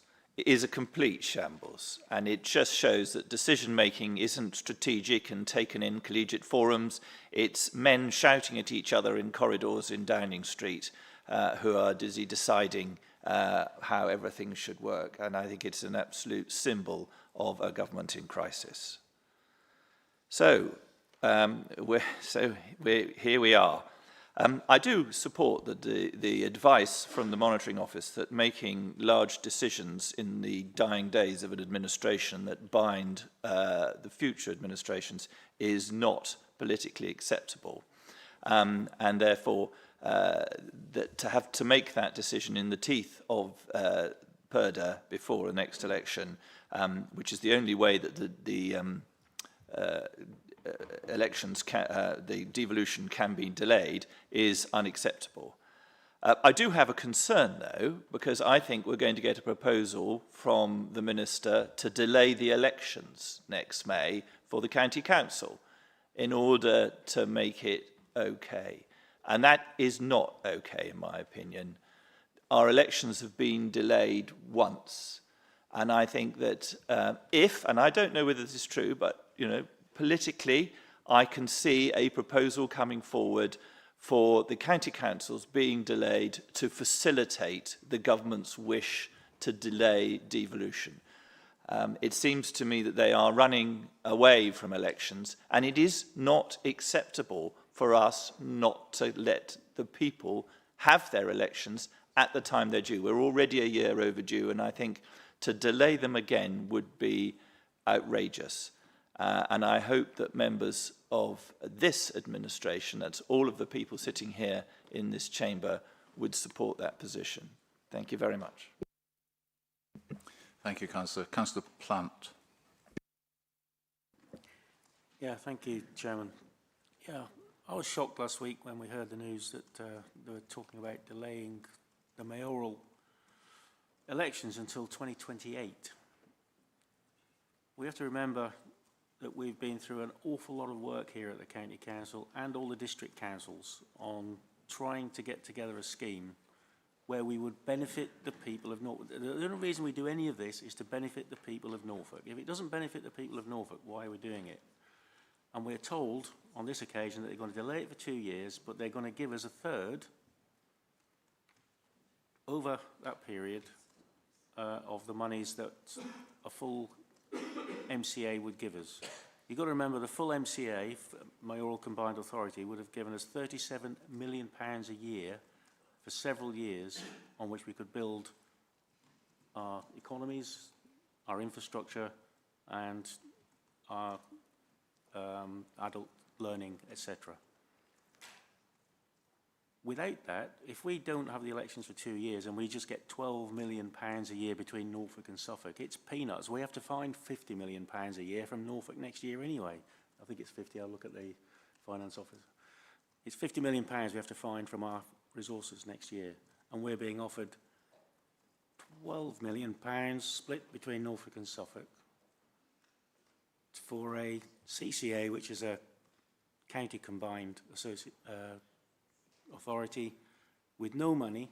We're also told we have to find the monies for LGR through our own monies as well. There's no extra money coming from government. So the taxpayers will pay for the change that's coming up. Where are the benefits to the taxpayers of Norfolk? Where's the extra benefits in any of this that's coming forward to the taxpayers of Norfolk? And okay, we're joining up with Suffolk, but I'm elected in Norfolk, so I'm talking about Norfolk. And I look at the people who voted me in, and we're trying to get infrastructure built to make things better in Norfolk. We're trying to work hard with the children's services. We're working hard with adult social care. But we're also, in the background, with several officers, working up LGR and Devo. And then to be told delays and the money's not there. What are we doing it for? Where are the benefits? Who's going to benefit? And where are we going to be in all this? And I agree with Bill, we need to get ahead and get these elections done next year So if our monitoring officer is saying that it's not timely to go ahead with Devo because of that, then I suppose my view would be, if it's not for the benefit of Norfolk, then we need to start looking seriously at what Could you we are sum up, going please, to do. Councillor? Thank you. Thank you, Chairman. Thank you. Councillor Rowett, please. Thank you. First of all, obviously I agree that this is a shambles and we seem to be in the hands of a government that gives and then takes and takes and then gives and doesn't know where it's going. But let's also face the fact that it was extremely foolish to go for the fast-track procedure. It was always too short a timetable. It was always going to be chaotic and difficult to manage. And realistically, the timetable that is on offer is a more sensible one than we were faced with from going for the very hasty and rushed proposal that this administration seemed to think was necessary. It was not wise to try to be ahead of the game because the game is a long and slow and difficult one. I agree that we should have elections, county council elections, and it makes more sense to have them if we are still going to take another couple of years to finish the process of reorganisation and devolution. So my view is that this is closer to what we should have been asking for in the first place. And it's ridiculous that it's been landed upon us by a government that didn't see that this was the way it should have been done in the first place to make the schedule appropriate and combined with local government reorganisation. Thank you, Councillor. Councillor Kemp, please. I can see that the electorate are becoming sick and tired of all the chopping and changing of various forms of devolution. 20 years ago, there were regional assemblies, they went out. Then police commissioners were introduced, and they're going. And the elected mayorish, I know that in 2016, this council spent £100,000, which seemed a lot of money then, on the procedure and debate and bureaucracy for an elected mayor, but of course the public wasn't in favour of it, and they're not now. Has the government got cold feet, or are we on a wild goose chase? At the end of the day, with the devolved authority, with the elected mayor, Norfolk would lose control of the fire rescue service, which performs a very important function for Norfolk and includes the flood rescue service. We would lose control of our function as a passenger authority for transport. That's not right. Any devolution should be to Norfolk only as a unit, not to Norfolk and Suffolk. And we don't need new structures. We've got structures. We've got district councils, and we've got a strategic council called Norfolk County Council. That should be enough. I would ask the leader to speak to the government and say any funding that should be coming to us now, and we should have the full funding that was promised. Thank you, Councillor. Councillor Smith, please. Thank you, Mr. Chairman. Well, as someone who's been involved in quite a lot of discussions with other leaders on devolution and LGR, to hear the news last week that devolution had been pulled was, as Councillor Borrett says, shambolic. Lots of work had gone into the devolution deal. We were put on the priority programme, which then brought LGR with it, and we all know the differences of opinion right across Norfolk on LGR. The government, I believe, have got no money. They've pushed it back, and that is one of the reasons. It seems everything in the budget is tailored around 2028. Hopefully this shambolic government won't be in power in 2028, because, let's be fair, it is what is, as Councillor Borrett says, it's being run by men in suits in Downing Street who are making all the decisions. I hope the leader, when she does go and meet the Minister on Thursday, can get some sensible answers from the Minister. Whoever you are going to meet, hopefully you will get to see the Secretary of State, because I believe that is the person you really do need to speak to see where we are. But I do agree with the comments in here today. The elections in May next year must go ahead, whatever happens, and I fully support that the leader puts that to the Minister, that Norfolk won't be bounced about on this. You either give us the deal which was promised, which is comes in 2026 with the Mayor, and rightfully, everyone I believe now has their candidates in place. We have a candidate sitting here in the chamber with us, and let's see what they say to that. If they do, then we carry on. If not, I think the whole thing should be shelved, and as rightly said, let the new administration sort it all out when they come in. Thank you, Mr. Chair. Thank you, Councillor. Councillor Thomas, please. Thank you. Well, there's quite a lot of unanimity in the council chamber today. I almost feel that if this wasn't such a serious thing, you'd think it was just a really bad joke in a Christmas cracker from MHCLG. You know, is the department that is supposed to look after local government acting with honesty and integrity? No, it's not, because it has allowed us to spend time and effort, and officer time and effort, and I'd like to acknowledge the huge amount of work that has been going on in Norfolk to prepare for something that was going to come in May of next year. Very soon indeed. The Minister didn't have the decency to ask whether or not we had done sufficient work, whether or not we were ready, whether or not our officers had spent hours and hours preparing, and our leader and the leader of Suffolk even interviewing for the senior personnel that would sit in this newly formed body that is due to come in less than 6 months' time. I mean, I think there's chaos in London. There is absolute chaos in London. And what they've done is turned around to the people of Norfolk and said, we're more bothered about ourselves than we are about you. And the message that I had 2 parish councils last night. I got in at 10 o'clock, and quite honestly, when I explained to my tried to explain to my parish councils what was going on, they just all fell about laughing, because it's just made a mockery of democracy. It's made a mockery of governments that make promises that they then just suddenly realise, oops-a-daisy, we might not get in, we might not get the mayors that we can pull the levers on, we won't have the puppets in the theatre, therefore we're going to run away from it. And I think it's disgraceful, because if you're only providing a third and a third, my basic maths says that's 2/3. So we're being shortchanged by a third of the money. And why should we accept that? One of the reasons that we made a pragmatic decision to be on the fast track was because there was a significant amount of money coming to Norfolk and Suffolk that we felt was worthy of our support, because we were putting Norfolk's interests first, not our own personal views maybe. And now that is gone. And I'm sorry, but my trust in this government has totally vanished. Not that I ever believed that perhaps they would do what they said, but they've now just made it obvious to the whole country that they are not true to their word. And I am certainly going to be supporting my residents' views, which is that, you know, it's not broke, so let's not fix it. Thank you, Councillor. Councillor Watkins, please. Thank you, Mr. Chairman. The news that came last week came as a real bombshell, and I share the frustrations of everyone else that's spoken so far. It's a major disappointment and a major blow to Norfolk's devolution prospects in the longer term.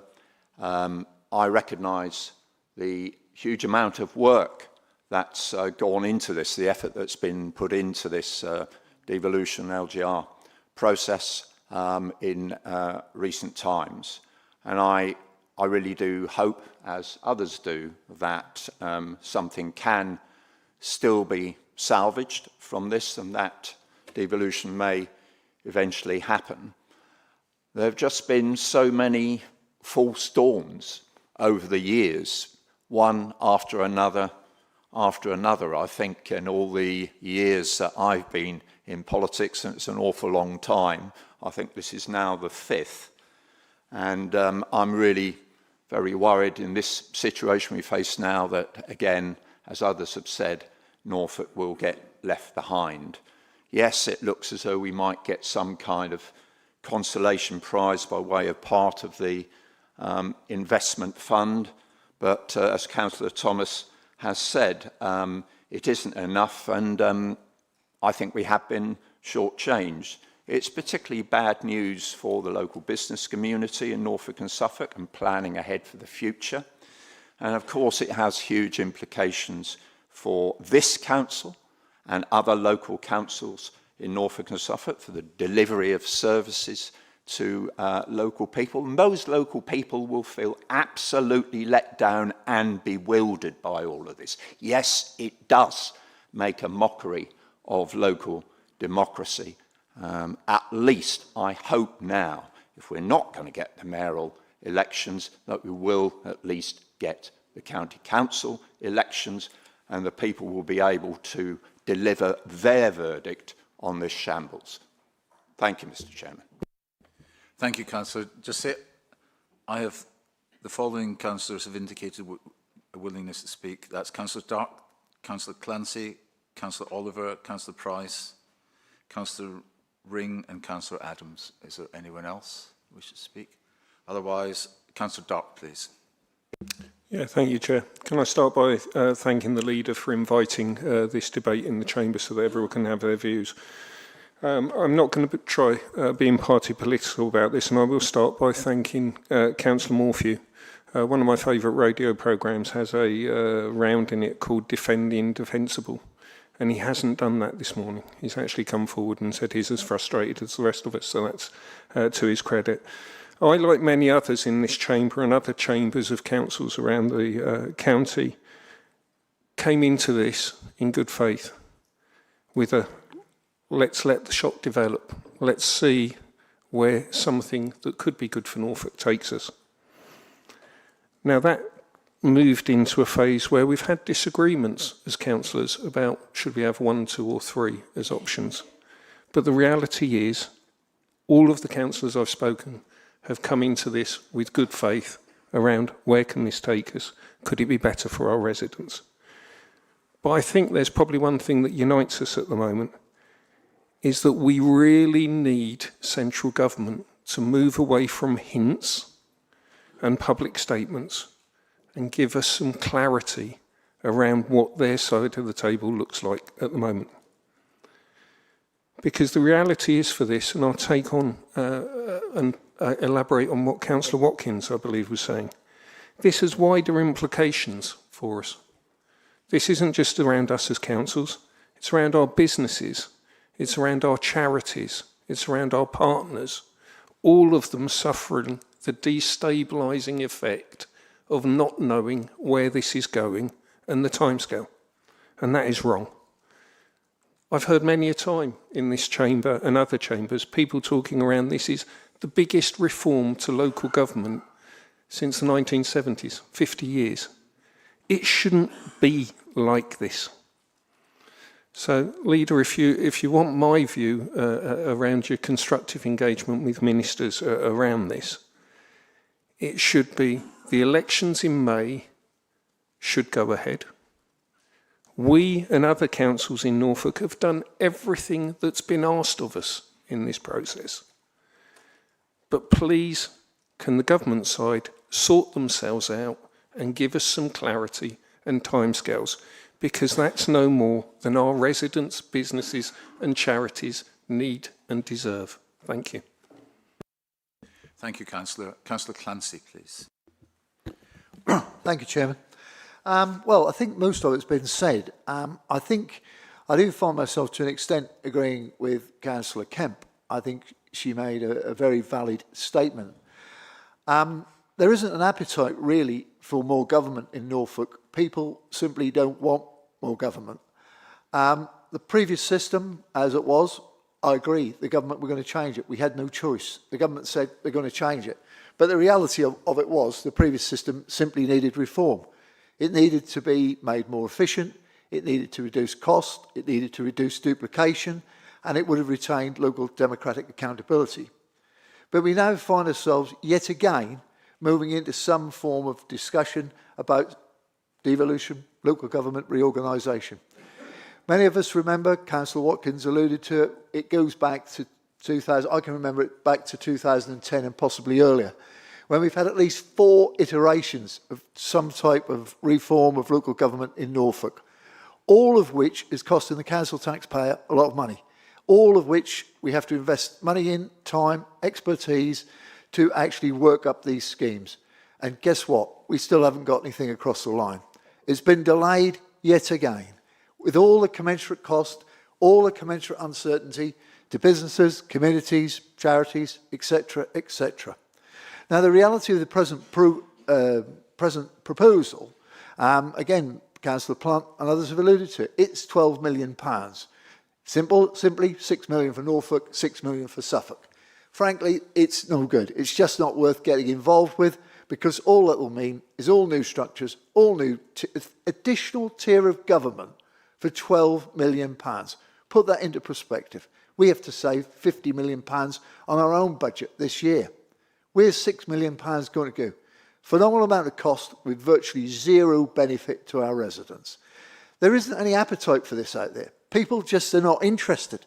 What they're interested in is quality local government at an affordable price and absolute accountability of what we're doing, when we're doing, and how we're doing it. And it is disappointing, and I would give Councillor Morphew credit that he hasn't tried to defend the undefendable. Yes, of course he should be disappointed, and we'd all be disappointed if it was a Conservative government. Let's face the facts. So, in reality, we've got nothing on the table which is acceptable to us at the moment, and I certainly don't think we should be progressing with anything until the government get their act together, get themselves sorted out, and a proper proposal comes forward. I don't actually believe they've got a clue what they're actually doing. I believe the money's running out. That's why they kicked the can down the road, because basically the country has a major financial problem heading our way. And I think the reality of it, the government can't spend any more money other than their political objectives, what they wish to achieve. Thank you, Chairman. Thank you, Councillor. Councillor Oliver, please. Thank you, Chairman. Members will probably recall that I've never been in favour of LGR and I've never been in favour of devolution. I said at the time it was a waste of effort by this council. I said it would fail, and I said that we would end up regretting it. And here we are, ladies and gentlemen. £30 million a year has never been a big number. £30 million a year is equivalent to a 5% increase in council tax, which no doubt is going to be the amount of council tax that it gets put up just this year. We have wasted hundreds of thousands of pounds in time, resource and public money on yet another shambolic failure. And yes, this government's to blame, but also this council is to blame, because we are the ones who decided to go down this road again. We've done it so many times, it has failed so many times, but we don't learn from history. This council has huge financial challenges, the last of which it needed to be wasting all of its time and resource on this complete red herring.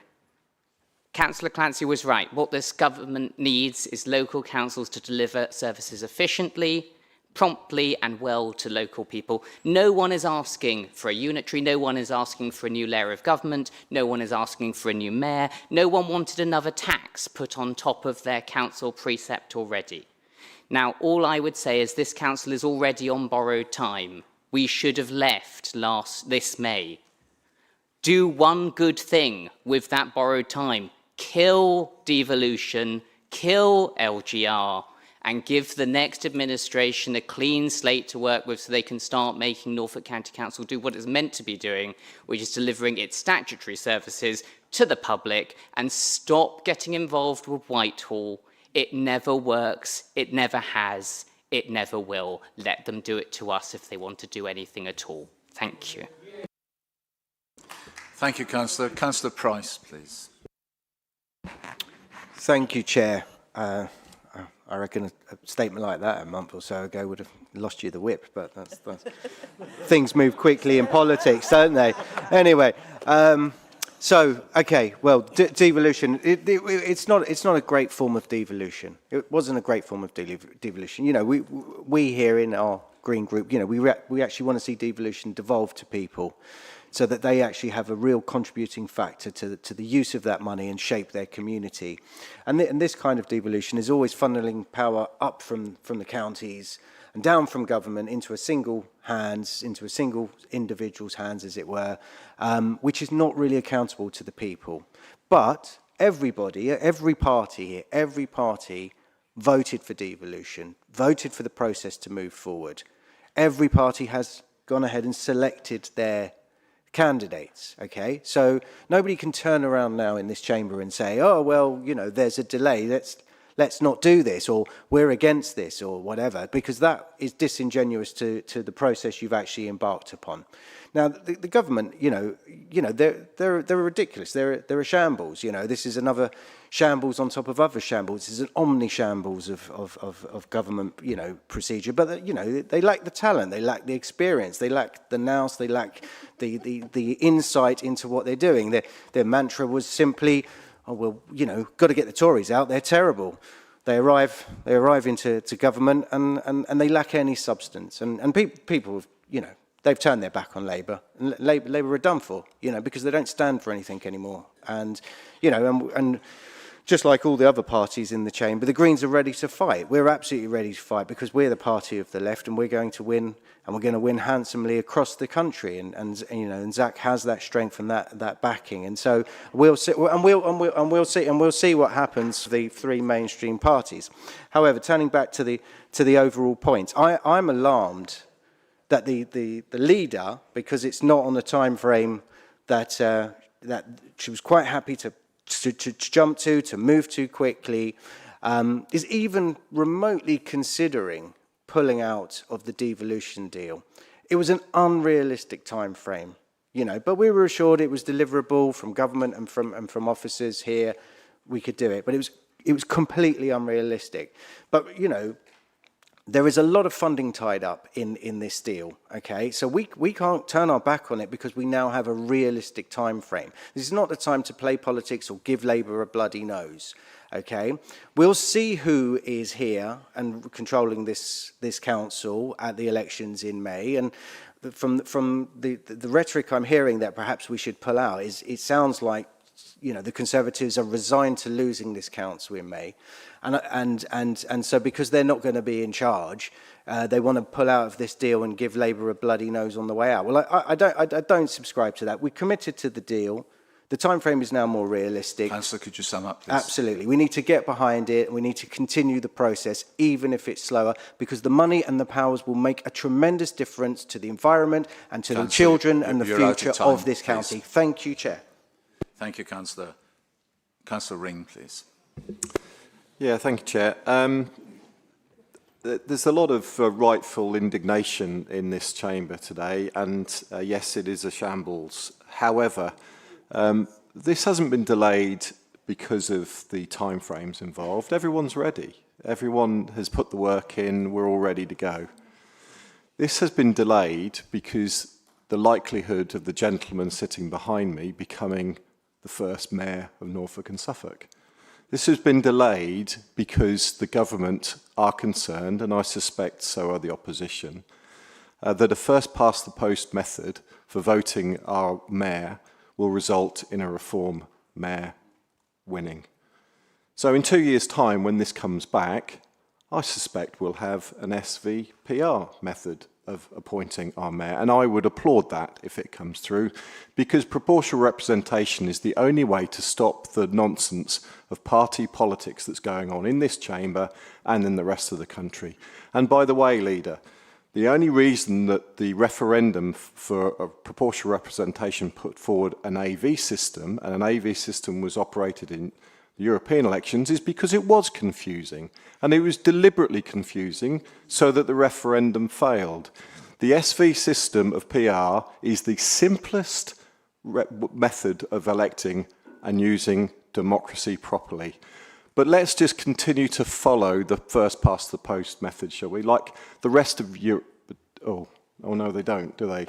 Oh, apart from one country, that bastion of democracy, Liechtenstein, who have just 40,000 people living there, and they are the only other people that have a first-past-the-post method. Democracy is not working in this country. It is not working in this country because we allow a voting system that is corrupt and not fit for purpose. Thank you, Councillor. Councillor Adams, please. Oh, thank you, Mr. Chairman. Well, what's happening is, well, it's just bleeding farcical, really. And they're stretching what little confidence there is in proposals for local government reorganisation and devolution in taking this action. Most of us who support local government reorganisation are only doing so to bring about devolution of powers and money. In these initial, I think they're calling them foundation level arrangements, we won't see enough money, we won't see enough devolution, no seat at the national table, and certainly peculiar governance arrangements. The best case is that we'd have to rescope any pipeline projects to make them far smaller, if indeed any are possible at all. We don't know yet in terms of how prescriptive that funding how prescriptive the funding will be in terms of the restrictions of how we can use it. So I'm very cynical. I don't see the arrangements even improving in the longer term. So the government really needs to stop wasting everyone's time and effort. If they are not serious, we need to get out if they're not changing their approach now. Thank you. Thank you, Councillor. Councillor Kirk. Thank you, Chair. Just a short sum up, really. All I would ask as a leader when she meets the great and the good in London next week is to demand that our elections next May go ahead. Democracy is on a knife edge in this country generally, and I don't want it on a knife edge in Norfolk. Thank you, Chair. Thank you, Councillor. I think everyone has indicated a desire to speak, has had the opportunity to do so. In that case, I'll return to the seconder of the motion who's reserved his right to reply. Councillor Jemison. Right, thank you very much, Chair. Well, I'm going to be brief because I think the anger that has been expressed across parties has been well made. I would particularly make the point that devolution, as opposed to LGR, devolution was something that was broadly accepted by both districts and by county. There was unanimity there. There is an inherent belief in the country that power is held too centrally at Westminster, and the devolution of it was a good thing, and therefore this delay is unconscionable and unnecessary. The bar for suspending elections should be set very high indeed, and this certainly has not been reached, and it cannot be justified, in my opinion, on either democratic or fairness grounds. I would hope that we can persuade the Minister otherwise and go ahead as planned. I think the importance of having elections in 2026 is not to be underestimated. Thank you. Thank you, Councillor. Return to Councillor Mason-Billig. Thank you, Chairman. We could have delivered this programme, and that's why we went on the priority programme, because we knew we could deliver this. And we knew that the money was running out, and we didn't want Norfolk and Suffolk to miss out yet again. So we went into it with good grace. And it's not our fault that we find ourselves in this situation. What you have to remember is there's a devolution bill going through Parliament. That is going to land in April. We won't have a choice in it in the future. So you're right, they may just do it to us. But it seems to me that LGR reorganisation has overtaken devolution as a priority of this government. And that's why partly why we find ourselves in this situation. But because of that, I feel I've got no option but to withdraw the report that's in front of you, and therefore the recommendations. And the recommendations were to appoint a returning officer, and there's not much point if we have no elections, and to agree to spend an obscene amount of money on printing and posting a manifesto leaflet to every elector, which we had no option about because it's what we're required to do under the current legislation. And we'll see if we can't move the goalposts on that as well, because that's ridiculous. I don't feel that we can confidently do this today, or until we have clarity from the government on their commitment to devolution. And I hope that after my minister with a meeting on Thursday, I may be able to update council on what happens next, and we can then make an informed decision at a later date. Thank you. Thank you very much. We require the permission of the Chamber of the Council to withdraw. No, just the seconder for this one. Now it's moved. Oh, sorry. Sorry. The seconder is happy to withdraw. That's it. Right. Okay. It's 7 minutes past 12. It feels like 12 minutes past 7 sometimes. I propose to adjourn the meeting till 12:40 and return and continue when we'll start with agenda item 17.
Good afternoon. Welcome back to the second part. The meeting will just finish at 13:40.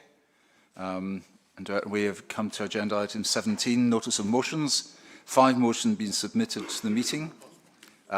Just a reminder that councillors have 5 minutes each to speak to the motion, and seconders and all other speakers will have 3 minutes. So could I invite the proposer of the first motion to propose the motion? And I believe that's Councillor Mason-Billig. Thank you, Chairman. I'm going to tell you why we brought this motion. I want to speak with honesty and conviction about an issue that goes to the very foundation of fairness in our society, the future of the welfare state, how it has evolved, and why we must restore responsibility and sustainability before it becomes impossible to repair. Britain is a compassionate nation, and we believe in helping those who fall on hard times, and we believe in a safety net that protects the vulnerable. That belief is not new. It goes right back to the Beveridge Report of 1942, the document that shaped the post-war welfare state. Sir William Beveridge sought to defeat what he called the 5 giants: want, disease, ignorance, squalor, and idleness. He proposed a welfare system that was universal, simple, non-means tested, funded by flat-rate national insurance contributions, and designed as a basic safety net, not a vast system of redistribution. It was meant to support people from cradle to grave, but crucially without creating dependency. Beveridge wanted a society where work remained the norm, responsibility was shared, and welfare provided modest security, not an alternative lifestyle. But we've drifted far from Beveridge's vision. We now have a vast, complex, means-tested system, dozens of top-ups, supplements and entitlements, increasing long-term reliance, and a welfare state that's far more expensive than anything Beveridge ever intended. Instead of simplicity, we have bureaucracy.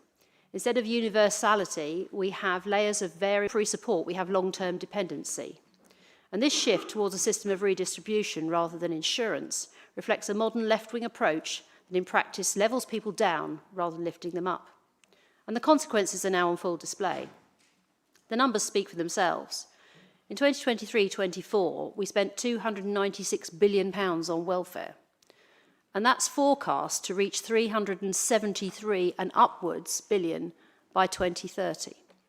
And much of this growth is driven by disability and health-related benefits, where caseloads are rising faster than ever recorded, and working age dependency is rising, not falling. So that's why Kemi Badenoch warned that Labour has created a budget for benefits street, a plan that burdens taxpayers, increases dependency and removes incentives to work. She has pledged that a Conservative government, led by her, will swiftly reinstate the 2-child benefit cap because fairness and fiscal responsibility demand it. Working families across Britain make careful decisions about how many children they can afford. They budget, they sacrifice, they take responsibility. Kemi Badenoch argues rightly that families on benefits must face similar choices. That's not cruelty, it's fairness. And the new analysis from the Centre for Social Justice provides just how distorted things have come. A jobless couple with 3 children could receive £46,000 a year in benefits by 2026-27. A working family would need £71,000 salary to match this net income. For 5 children, the equivalent salary rises to £90,000 a year. In many cases, benefits can match or exceed low-paid work. This is not sustainable, it's not fair, and it destroys confidence in the system. And the Centre for Social Justice warns of deeply perverse incentives and a welfare splurge funded by tax rises on working people. So the Conservatives have set out clear reasons why we would scrap the 2-child cap. Firstly, fiscal responsibility, because welfare is already growing unsustainably fast, and scrapping the cap would add billions more every year. We need to make work pay. Benefits should never rival wages. The cap helps maintain work incentives. Personal responsibility, fairness to taxpayers, preventing dependency, population pressures, long-term sustainability, values, and lastly, political integrity. This debate is not about judging families. We know that many people fall on hard times and need the help that a safety net should provide for those who need it, but not for those who just choose it. So let's focus on saving the welfare state by making it fair, targeted and sustainable. Because hard work should always pay, because fairness must apply to everyone, and because compassion without responsibility is not kindness, it's neglect. And that's why this council must stand up to the irresponsibility of this Labour government, whose actions will impact on us and our ability to fairly distribute the vital social services that we are responsible for. Please support this motion, and I will write to the Secretary of State and say so. Thank you, Councillor. Do you have a seconder for the motion, please? Councillor Bensley, thank you. Do you wish to speak now, or do you wish to reserve your right to Thank you, speak? Chair. I'd like to have held my right, and I'll speak after, please. Thank you. Right, thank you. Councillor Rowett. Thank you. The number of children living in poverty in Norfolk rose from between 2023 and 2024 from 25,000 to families have been missing out on about £442.50 per month. Let me repeat that, £442.50 per month. Money that could have been spent in their local areas to help their children to access clothing and bus fares to get to college or school. The total coming into Norfolk communities from boosting their income by removing this appalling bit of the austerity nonsense will be £185,850,000. £185,850,000 coming into Norfolk to help the most vulnerable families, taking them out of poverty and enabling them to join in school activities and deal with the difficulties of life. Sadly, around 1 in 5 of the families, including many of the most vulnerable, will still be affected by Ian Duncan Smith's nasty household benefit cap, another relic of the failed austerity programme that has undermined the economy of this country and this county for decades. Removing that would lift a further 100,000 children out of poverty. Studies have shown that deprivation is one of the major causes of pressure on SEND, special educational needs services and children's services. Enabling even a few of these children to stay with their birth family and thrive will be a source of huge benefit, not just to the child, but to this council and its painful budget situation. I cannot comprehend how the Conservatives think it sends a responsible message to say we don't want this money coming into Norfolk and we don't want to help these children. Even one child kept out of the clutches of the drug dealers will help with the youth justice situation. Sure, we can assume that Conservatives who think they're poor because they eat only steak wouldn't really understand what this transformation would mean for those who struggle with sky-high rents and the blithe car dependency of a Conservative-run authority. But Green councillors are happy to see a teeny trickle of the country's excess wealth reaching those who really need it and coming into Norfolk. Thank you. Thank you, Councillor. Councillor Kemp, please. Thank you, Chair. This motion really doesn't understand the situation as it is, because the two-child benefit cap is a block on child fairness, on children being able to reach their potential. There are 4.5 million children in the country who are in poverty. There are 450,000 children who will be lifted out of poverty by this one measure. So on that, it's a very important measure, and I certainly can't support this motion. Fairness, how is it fair to keep children in poverty?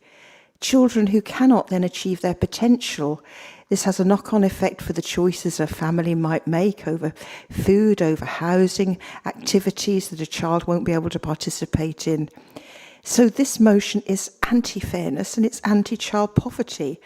And talking about encouraging larger family sizes, we live in a world where we have a growing elderly population and we are not replacing our working population. This has huge implications.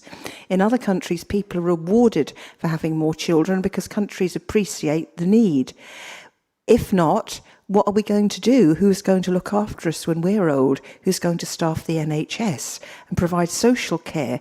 In King's Lynn, just one example, a resident on end-of-life care a person could not be found to be a 24-hour carer. Nobody in Norfolk, nobody in the country, nobody in Europe.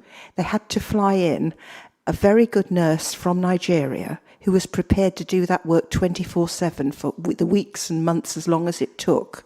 And that's the reality. So on that as well, this isn't right. But also about in-work poverty. This motion says that the two-child benefit cap removal is against incentives to work, but there are so many families who do work and they work hard and they are still in poverty because wages are not commensurate with the cost of living. And I'd finally like to say that the Norfolk Anti-Poverty Alliance, a movement of organisations who want to create a fairer society, their response to the scrapping of the two-child limit is that they've welcomed it. They said all children deserve to grow up free from poverty. Scrapping this cruel policy will have immediate and long-term impacts for families across Norfolk. This is an important step we hope will set the tone for ambitious new child poverty strategy in the coming months. Thank you, Councillor. Councillor Smith-Clare, please. Thank you, Chair. I find this hard because we've had some embarrassing motions and ones that appear not to have an understanding of reality. But honestly, I am genuinely shocked by the language and judgmental rhetoric contained in this motion. Ignorance of both lives and reality.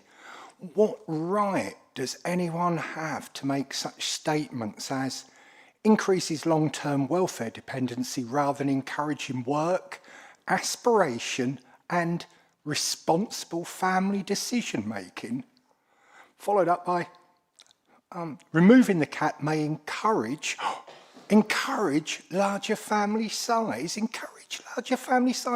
How dare they be able to have kids when we should determine whether they're rich enough or able enough in order for them to do that? Oh, sorry, as a member of a forward-thinking 21st century council, no, I won't agree with any of those statements or expectations, nor rubber stamp them. As controlling lives to that extent has absolutely no place in the 21st century. And I've heard over the last debates about our government, but shame on you for even bringing this.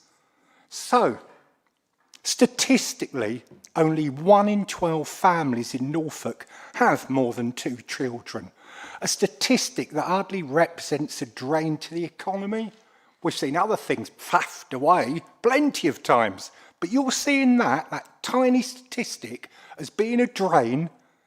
There also appears to be some embarrassing belief that universal credit is a kind of benefit gifted to layabouts and work-shy parasites. Really? You know, universal credit, we know what that does. That is there for hard, honest, working, low-paid people. And you want to keep them poor if they have more than 2 kids? Well, what about combined blended families coming together? Are you stopping those relationships? Or even circumstantial change, because you can have a large family and then suddenly your job or your income gets taken, or you reduce some of those things that you've been storing from the future. You're going to judge and hit them. And let's be honest, and it's been pointed, children, they represent a future economy, a workforce, an essential social investment. So in short, this nasty motion deserves nothing apart from disdain. I hope that those voting for it don't have a change in circumstance, don't have large families, and don't, well, let's just say, don't decide to choose the alternative use of a cap. You are not the dictators. Thank you. Thank you, Councillor. Councillor Penfold, please. Thank you, Mr. Chairman. I have to say that when I first read this motion, I was aghast. At best, it's downright distasteful. At worst, quite repulsive. And how deeply sad that the leader of the council has spent her time putting together something so spiteful and pernicious, when her time could have been used for something positive, something creative, and something of actual benefit to the children of Norfolk. I don't know how many Conservative councillors here have 3 or more children, but I can tell you that in my lived experience, with 3 children, the ability for our blended family to claim benefits for all 3 of them was at times a lifeline. And here's the reality, councillors. 59% of families hit by the 2-child cap were working families. They were care workers, teaching assistants, cleaners, farm workers, the people who keep this country going. Mr. Chairman, it's deeply offensive that the motion suggests that ending the cap will, in the leader's words, encourage larger family sizes, as if families will be doing cost-benefit analysis about child number 3. The previous Conservative government's own evaluation found 0 evidence that the 2-child cap changed fertility decisions. None. Research shows it had no impact on employment or working hours. It failed on every stated objective. The only thing it achieved was making children poorer and hungrier. But not only is this motion morally repugnant, Mr. Chairman, it's also economically illiterate. Child poverty costs £39 billion annually, whilst the cap saved £1.3 billion. You're spending £30 to save 1. The effects of the cap have driven up long-term spending through the NHS, social care and education pressures, and have damaged children's life chances. Ending the 2-child benefit cap will lift 450,000 children directly out of poverty. Another 800,000 will see poverty reduced, and thousands of those children live here in Norfolk. Children's charities always opposed the 2-child cap. The Children's Commissioner opposed it, faith leaders opposed it, the Bishop of Durham called it fundamentally anti-family. If you vote for this motion, you align yourselves with the most discredited, failed and cruel policy of the last decade. No one in this chamber has to vote for it. You can put Norfolk's children before party.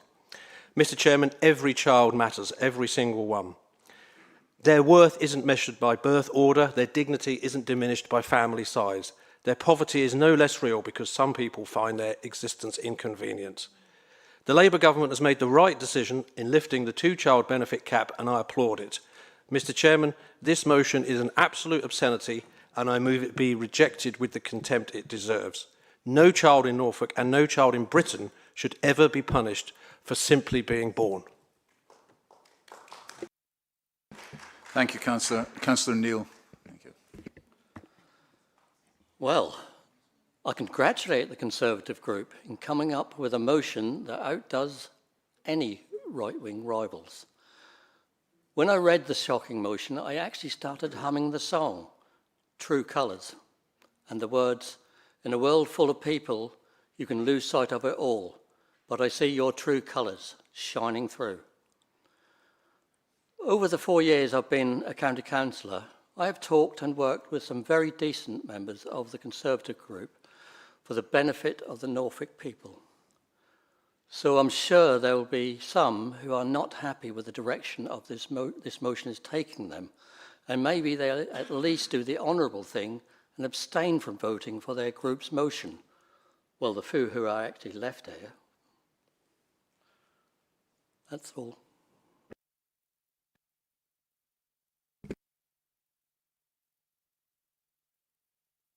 That's just right. Thank you, Councillor. Councillor Carpenter, please. Thank you, Chairman. I think number 5 on the motion, which is a targeted work-focused interventions, including employment support, affordable childcare solutions and skills development, would provide a more effective support for low-income families in Norfolk without creating open-ended liabilities or weakening the principle that work should always pay. Now, I've been a Conservative since back when I was about 18, but at 24, I found myself homeless, penniless, with the clothes I stood up in, and then only the child allowance book. I had nothing. Through no fault of my own, I hasten to add. But to get myself out of the hole that I found myself in, which was degrading, demoralising, and any other word that I can possibly imagine, and every waking hour, minute of the day and evening, all I was concerned about was how on earth am I going to support myself and my then 12-month-old baby. I had no family. I was out on a limb. And the only way I got myself out of that, because in those days there wasn't the help that's available now, is to work.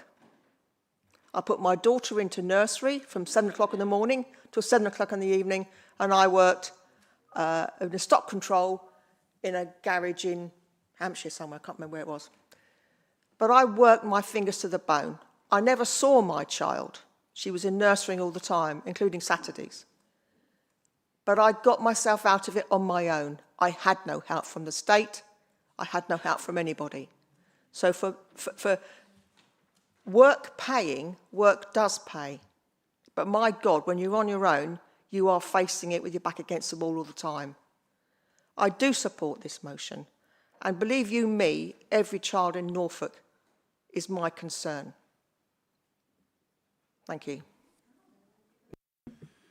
Thank you, Councillor. Councillor Corlett, please. Okay, thank you, Chair. I'm speaking against what I echo what others have said, one of the most mean-spirited, judgmental, stereotyping and sneery motions that I've seen in 13 years on this council. There is enough wealth created in this country for everyone to live a decent and dignified life. It speaks volumes that you choose to attack those who are least to blame and have already borne the brunt of 13 years of austerity, rather than those wealth hoarders with the broadest shoulders who could afford to pay a tiny bit more without any change to their quality of life whatsoever. I note the leader's very selective quoting of sources, failing to acknowledge important work of organisations such as the Child Poverty Action Group and the Joseph Rowntree Foundation. The only positive in this motion is that it will leave Norfolk families and families in my division of Town Close who are struggling to make ends meet in no doubt exactly what this Tory administration thinks of them. I fully support the removal of the two-child cap. Children do not choose the families that they are born into, and a decent society does not punish children for the perceived choices of their parents. You are in a very, very privileged position if your life circumstances have never changed from the point of conception to when your child is no longer financially dependent on you. It's worth remembering that 40% of people in receipt of universal credit are in work. 47% of all claimants are households with children. 3 out of 5 families who will benefit from this change in policy are in work. A significant number of local families caring for disabled children have seen their earning capacity drastically reduced as employers fail to support carers properly. The Child Poverty Action Group highlight that 7 out of 10 children living in poverty are in a household with a working parent, and 44% of children in poverty live in a household where someone is disabled. We are talking about the difficult reality circumstances that people live in, not your weird idea of this concept of fecklessness. The above inflation increase in the state pension is going to cost £14 billion. The two-child cap is £2.4 billion. If you're suddenly so worried about welfare spending, I wonder you've brought no motion bemoaning the cost of the increase in pensions. Norfolk is a low-wage, high housing cost area. I'm not generally in favour of government subsidising poverty wages, but in the absence of a local real living wage, then it's a next best thing to cushion people from the worst impacts of poverty. What would radically make a difference would be to raise the local housing element of universal credit to bring it more in line with rents, or something far more radical such as rent controls. So, for those of you in this chamber who are employers or private landlords, if you don't want to increase the wages that you pay or reduce the rents that you charge, then the social safety net will have to cushion the blow and protect children from the impact of poverty.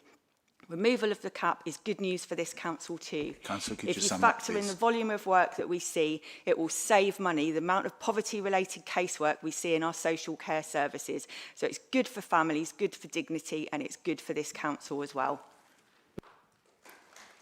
Thank you, Councillor. Councillor Clancy, please. Thank you, Chairman. I'd like to associate myself with the comments of Councillor Carpenter. My current wife brought up 2 children on her own, working. The only benefit she actually got was a child allowance. She did 2 jobs. This wasn't when she was with me. She did 2 jobs to bring up those children. Those children are now my stepchildren. They both got good jobs, they're good careers. She brought them up with love, caring, affection, and hard graft. Now, I believe that welfare is there as a safety net. Welfare is there to help people, and here's one for me personally.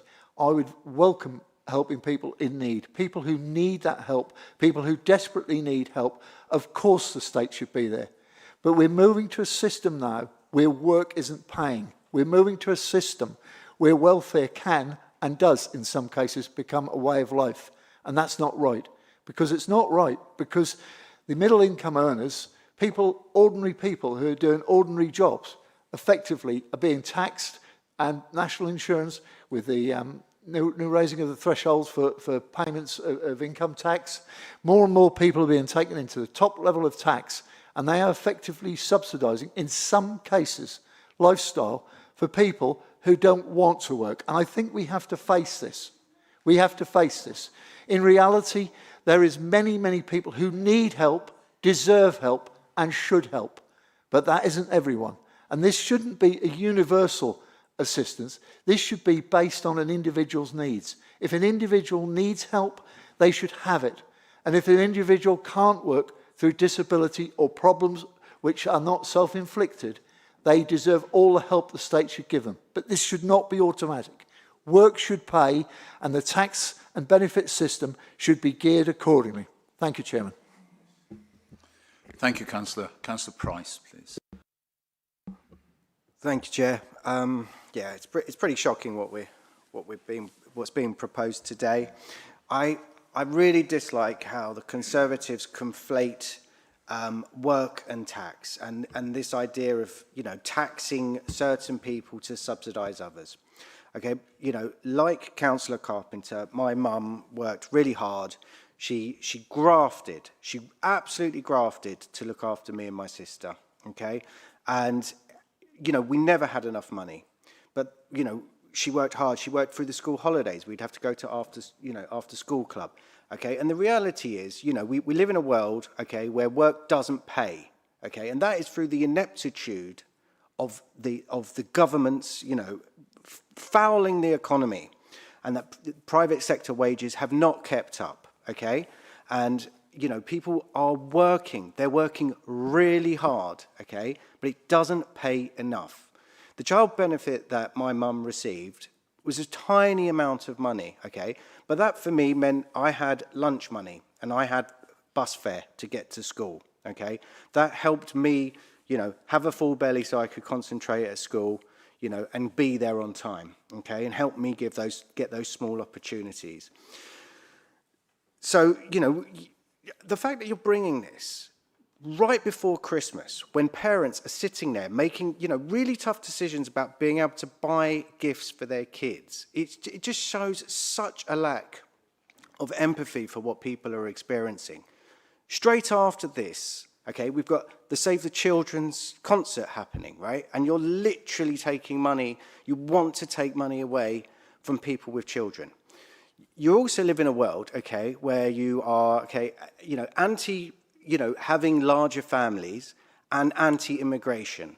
We have an aging population. We need young people to be coming into the tax base, coming in and paying it. So which is it?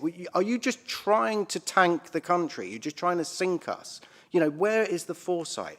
So when you invest a little bit of money in children and a little bit of money in families, and you give them an opportunity to breathe and look outwards for a second rather than just survive, you create the entrepreneurs, you create the new businesses, you create the new wealth, okay?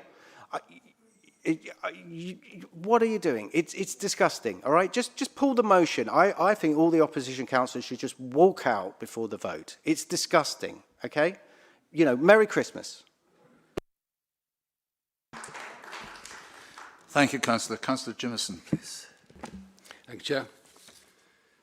So let me begin with compassion, because that is where the opposition has quite rightly focused. Nothing in this motion touches those who are sick, who are disabled, or genuinely unable to work. And in Norfolk, we see these people every day in our social care caseloads, in our housing teams, and in our voluntary sector. And they deserve strong, reliable support. But the truth is, a system stretched by long-term work optional entitlement will eventually fail the very people who do need our help most. Protecting them means being honest about pressures elsewhere. Second, we're told repeatedly that people cannot find work, and yet Norfolk's economy tells a very different story. We have unfilled roles in care, in hospitality, in logistics, in construction and in agriculture across the county from Great Yarmouth to Lynn. Employers are asking for staff they cannot find, and this is exactly the national pattern. Jobs available, but fewer people choosing to take them. Now, that's not a shortage of opportunity, it's a shortage of incentive, and that's created by policy. We face rising pressures in adult social care, in home-to-school transport, in children's services. Every extra pound that national government puts into a welfare system that rewards non-work is a pound that ultimately cannot flow into the services that we are struggling to sustain locally. There is now a historic transfer, both fiscal and human, from work to welfare, and Norfolk is going to live with the consequences of that transfer. Fourth, I anticipated the argument that this motion is somehow anti-poor. It is not. What is truly anti-poor is trapping people, especially young people, in a cycle where work does not pay, where ambition is discouraged and generations grow up modelling dependence rather than contribution. Work remains the greatest engine of dignity, of self-respect and mobility, and a welfare system that weakens that engine just holds people back. So, if we want a Norfolk that thrives, not merely copes, then we need a welfare system that helps people upwards, not holds them down. This motion is about balance, responsibility and fairness to the thousands who work hard every day, and please support it. Thank you. Thank you, Councillor. Councillor Rumsby, please. It'll be no surprise to say that I will not be supporting this motion, and I just don't know what to say, really. The decision to end the two-child limit for Malcross is very, very welcome. You know, I have seen starkly how the larger families, which we've got a lot of in Malcross, have really suffered. And most of them actually are in work. It's just their work doesn't pay. You may touch, I heard, but believe you me, this is the real thing. They could hardly afford the basic necessities. And I see this firsthand as poverty. You know, maybe you all should take a look at it and come to some of the wards that have it. Malcross is renowned for its resilience and strong sense of the community, thank goodness for that. But it's also one of the most deprived areas in Norwich, with 40% of households affected by food poverty, and according to the latest report from Norwich City Council, which comes from the ONS, child poverty rates had risen 15% since the implementation of the two-child limit. Currently, nearly half of all families in Malcross rely on universal credit and child tax credit, not because they're sitting on their backsides, it's because they're at work, but it's just not paying.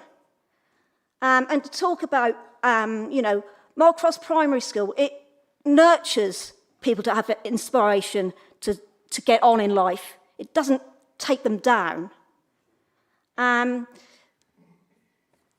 These are not just statistics, they're people, they're neighbours, they're schoolmates, they're friends, they're facing daily hardships. So we're not just talking statistics, we're talking about people with feelings. And just remember, some people are listening to some of this, and they are listening to you are talking about them.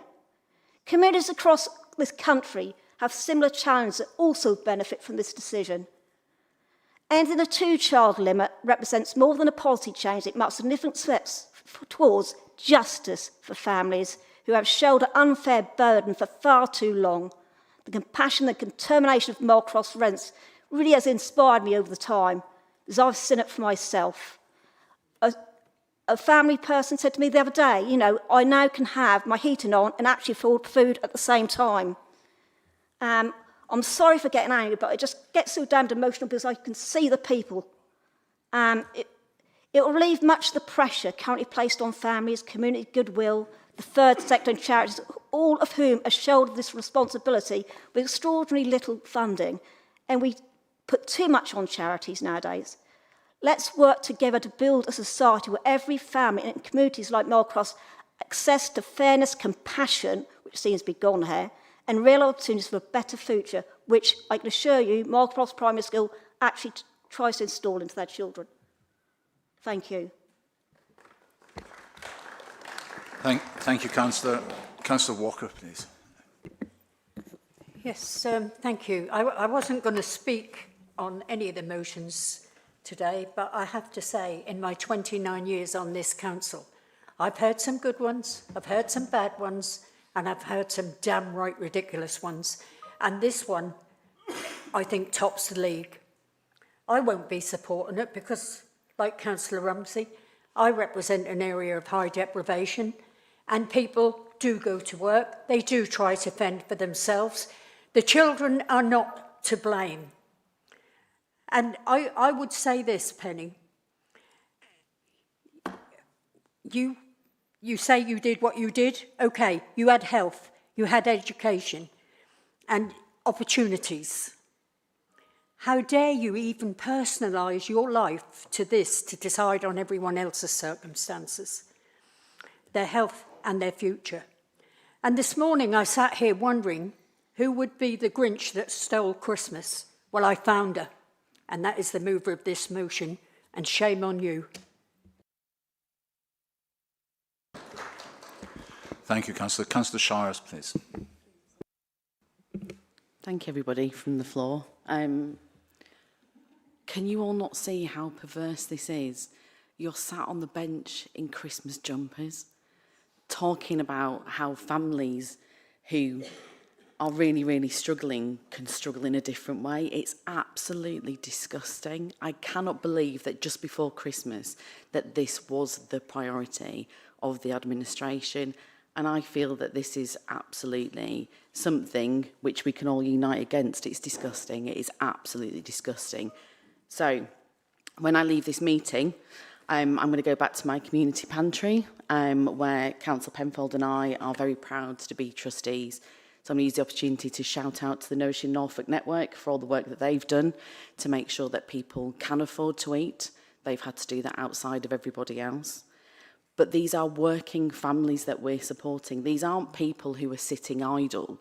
These are people who are working 1, 2, if not a third job on top of that, who still cannot afford to live and look after their families in a way which enables their families to thrive.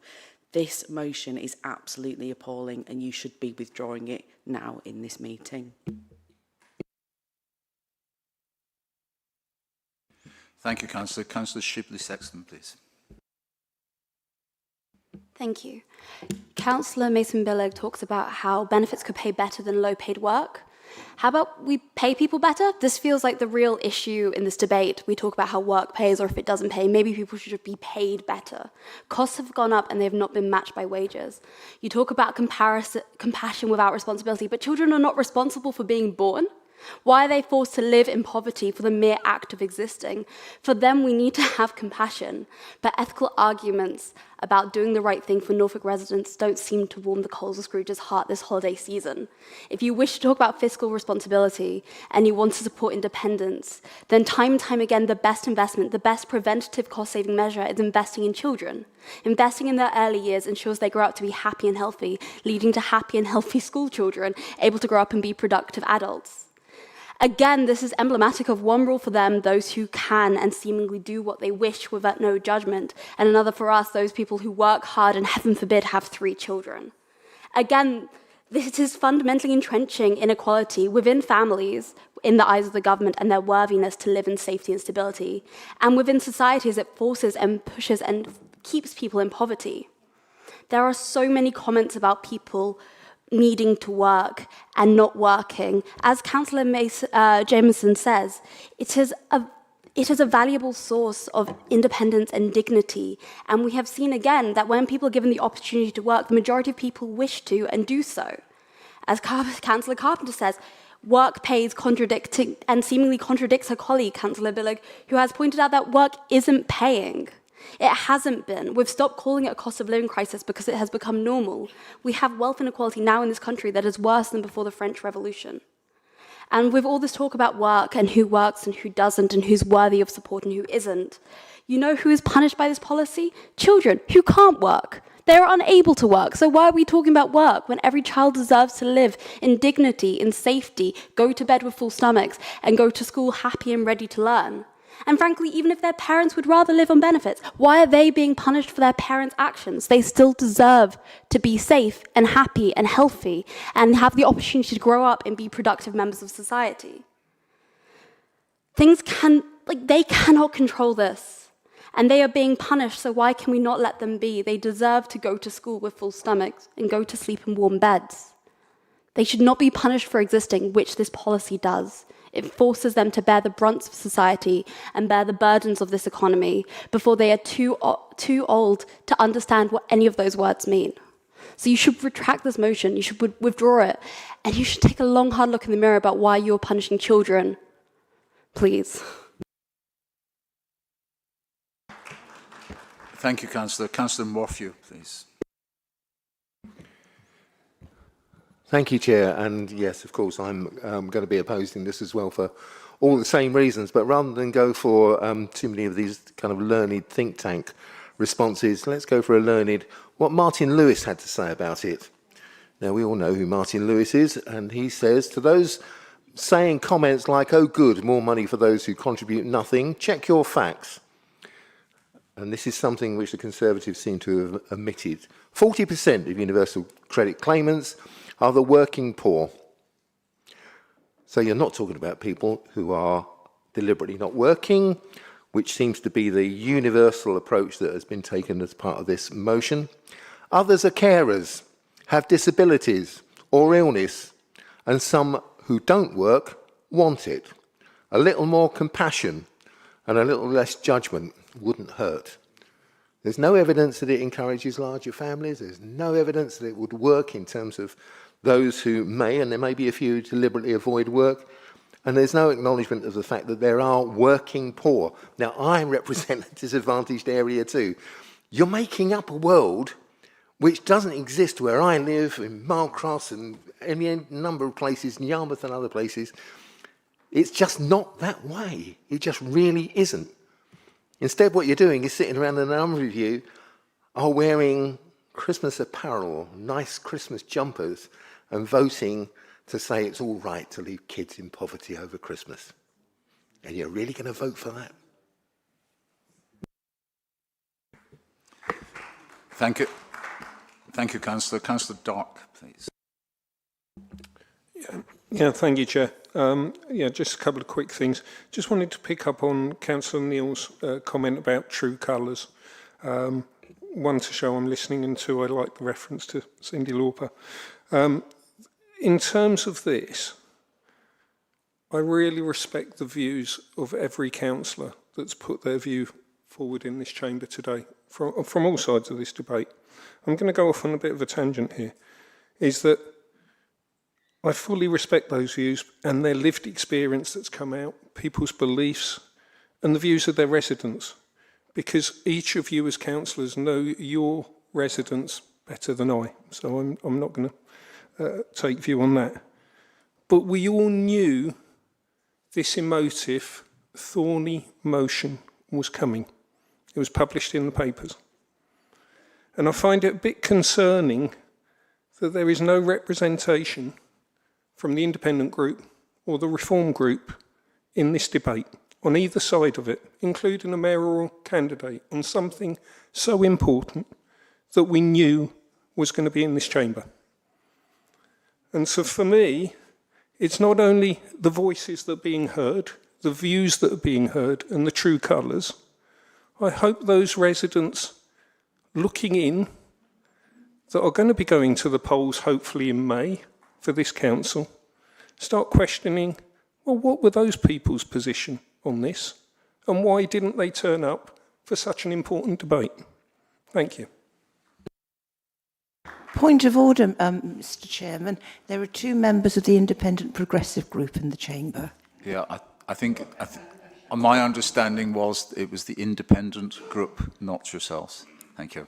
I'm happy to be corrected on that. If my language was a bit loose, there was no slight meant against Councillor Kemp or Councillor Corlett. Thank you. Thank you. Councillor Brochette-Coulton, please. I wasn't going to speak either, but you just made me so angry, I need to tell you. So I run a food bank, and I have people coming in there all of the time, obviously, because it's a food bank. We run a community fridge. We have people coming there for free food on Saturdays. And during the week, when they come for the food bank, I have parents coming in with their children. And as soon as we give them their food, have you ever had a child and a parent in front of you crying there because they're getting food? That's the first time that they got maybe soap powder or something like that because they haven't got the money to go and get it. That makes me so angry what you've put in this motion.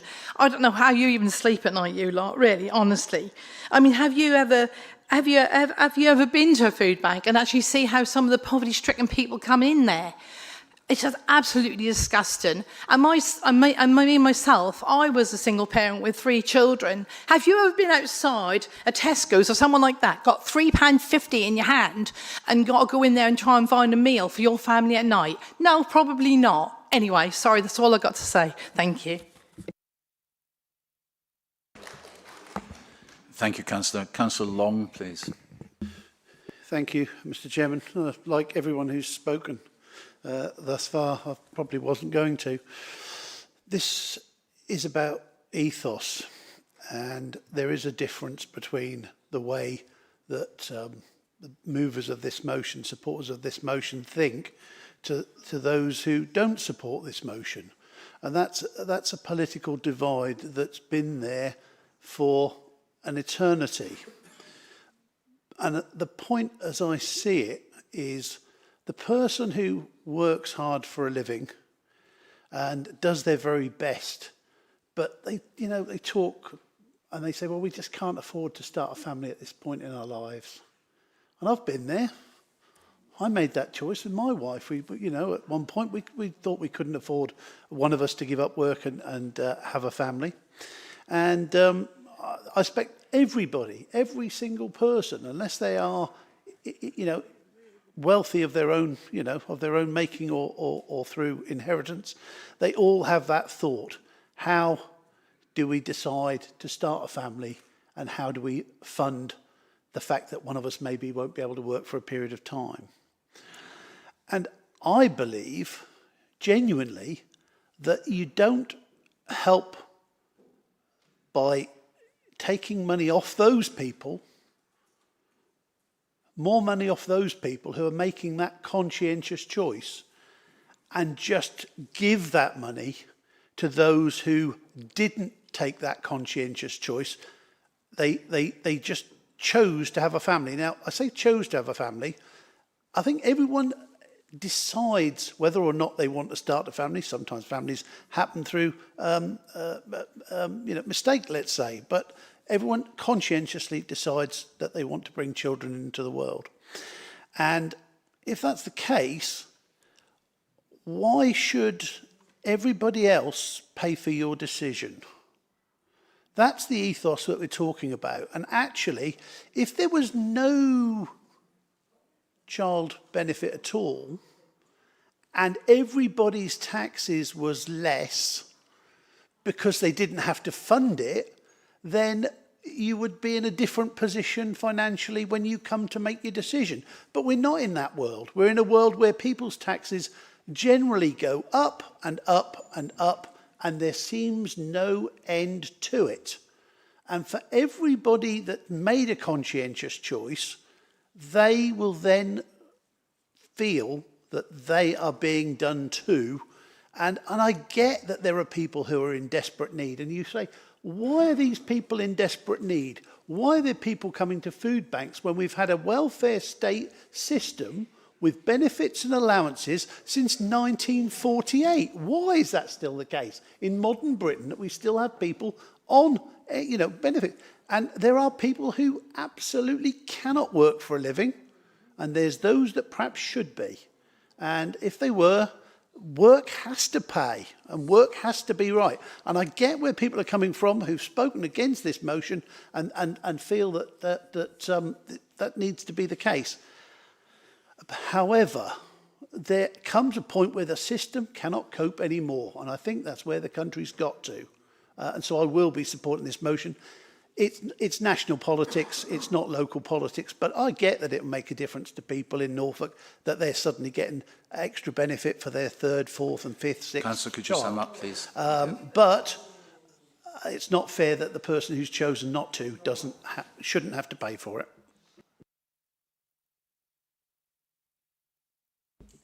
Councillor James. Thank you, Chairman. I too am actually a little bit angry listening to this debate because I've been reading the paper in front of me and there's 4 points there that says what this council resolves to do should it get the backing in this chamber. 3B, introduce targeted work-focused support for low-income families rather than broad expansions of benefits that weaken incentives to enter or remain in work. I think everybody's, to a variety, spoken in support of that. And reaffirm, I'm speaking, reaffirm... Sorry, I think the chairman will adjudicate. Sorry. Could we just carry on, please? Thank you. Apologies, Chairman. And also reaffirm Norfolk County Council's commitment to reducing child poverty whilst protecting essential public services, supporting working families and promoting economic resilience, aspiration and personal responsibility across the county. To varying degrees, everybody has been supportive of those aspects. And I have always firmly believed, and it was quite interesting talking to my 22-year-old son and my 24-year-old daughter about this in the run-up to it, and they're going, yeah, but mum, and they're a really, really good test of my sanity and my compass. We all came to the conclusion that we would rather have, and I'm going to use an old trope, hand up rather than hand out. We need to move, and this resolution seeks to move from passive aid to active support for lasting change, and those resolutions that I've read out supports that. So I would hope that most people in this chamber can support this today. Thank you, Councillor. Councillor Sands, please. Thank you, Chair. It's difficult to sort of gather your thoughts together sometimes when you've heard some of the things we've had this afternoon. I heard from one of... Don't get me wrong, I have utmost respect for and indeed liking for a lot of our Conservative colleagues across the chambers here. They're people I do respect and like. But I heard something this afternoon which seemed to me to be a description of Trumpian politics and social care as it happens in the US at the moment, which I found absolutely appalling. I've heard a call for making work pay from the other side of the chamber, and I certainly agree with that. I've heard an explanation of, again, one of our Conservative colleagues talking about how difficult it was sort of raising herself and her children, and yet I empathise with that too. But we're not in that situation anymore. We have a situation now where we have a pay differentiation, which years ago was a 20-to-1 pay differentiation between the lowest paid and the highest paid CEOs. We now have a situation where that is 195 times, just looking at something online a few minutes ago, 195 times pay differentiation between the lowest and the highest paid workers. And that simply isn't wrong in one of the wealthiest, simply isn't right in one of the wealthiest countries in the world. And it brings to mind a case which I read about since the budget announcement that the two-child benefit cap was going to be lifted. And there was one lady in, I think it was The Guardian, talking, she was, or quoted, she was absolutely relieved that it was being withdrawn because she has 3 children. And she says it depresses her, throws her into an absolute fit of panic every time she's asked to go to justify the benefits she receives, and she has to lay on the line the reason why she has a third child. Her third child was a result of a rape. Was she supposed to abandon this child, have an abortion? But no, she chose to go ahead and have this child. Even for that one family, to me, it seems worthwhile abandoning the two-child benefit gap. And as I said, while I have the utmost respect for lots of people across the chambers, I don't agree with this motion at all. It also should be noted that a certain person in opposition in Westminster, who wasn't on the Conservative benches, actually called for the lowering of wages across the country, and that I find totally abhorrent. Okay, thank you very much. Thank you, Councillor. We are just about out of time. What I propose to do is go to the seconder of the motion, and then we will go to the vote in accordance with the Constitution. Yes, thank you, Chair. Can I just thank all members for a really passionate and emotional debate. There's lots of moving parts to this motion, and I don't think we'll solve it all here, but it is really refreshing to know that democracy is alive and well here, because we are speaking as we find it, and we are speaking for our divisions. So I just wanted to note that. But also, I'm seconding this motion today as a voice really for the self-employed people and the people in hospitality and the countless other sectors that sacrifice an enormous amount of work, time and effort to be away from their families just to keep their families afloat. They work in all weathers, in antisocial hours, or they simply work whenever they can and when there's available, because they have their own children to feed as such.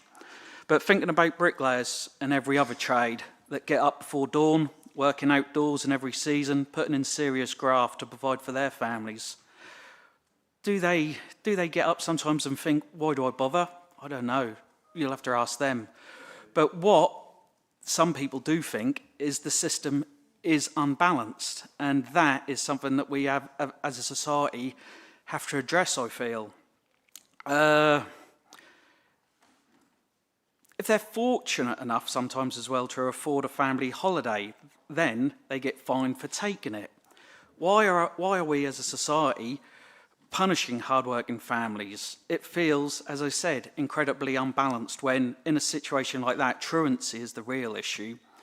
So I absolutely support the goal of lifting children out of poverty. I mean, who wouldn't?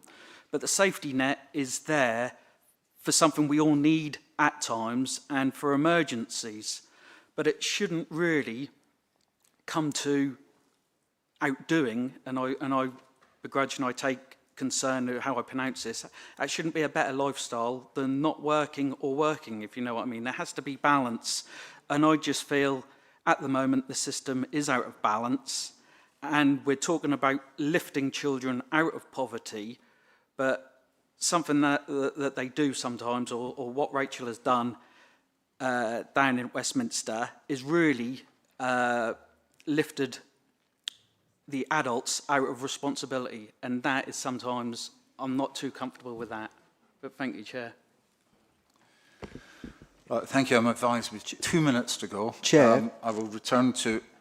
Forgive me for interrupting. Sorry, do you want to make a point of order? Yes, under 1210A of the Constitution, point I propose to withdraw the motion. It doesn't say that it has to be by the motion holder. I propose we withdraw the motion. Right. That's not my understanding of the Constitution. I would love to second that if possible. I will defer to the legal officer on that.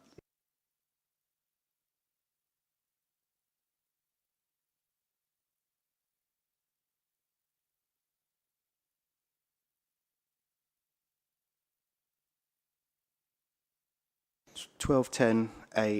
I would like to withdraw this disgusting motion. Yeah. So all that 1210 does is list the motions that may be moved during the debate, instead of those that are moved outside of a debate. I believe that 1210I then links back into 12.8, which talks about withdrawal of removal. A member may withdraw a motion which they have moved, with the consent of a seconder. We used that earlier on. So if we link those two together, the only person who can withdraw the motion is the mover of the motion with the permission of the seconder. Thank you. Thank you. I'm gratified that the legal officers agree. It's the same me. Thank you. Councillor Mason-Billig, and then we've extended because of that. Thank you. That motion. Thank you, Chairman. I have absolutely no intention of withdrawing this motion because obviously none of you in this room have read it, who have then spoken and used this as an opportunity just to have a go at me personally. And you have said some very personal things.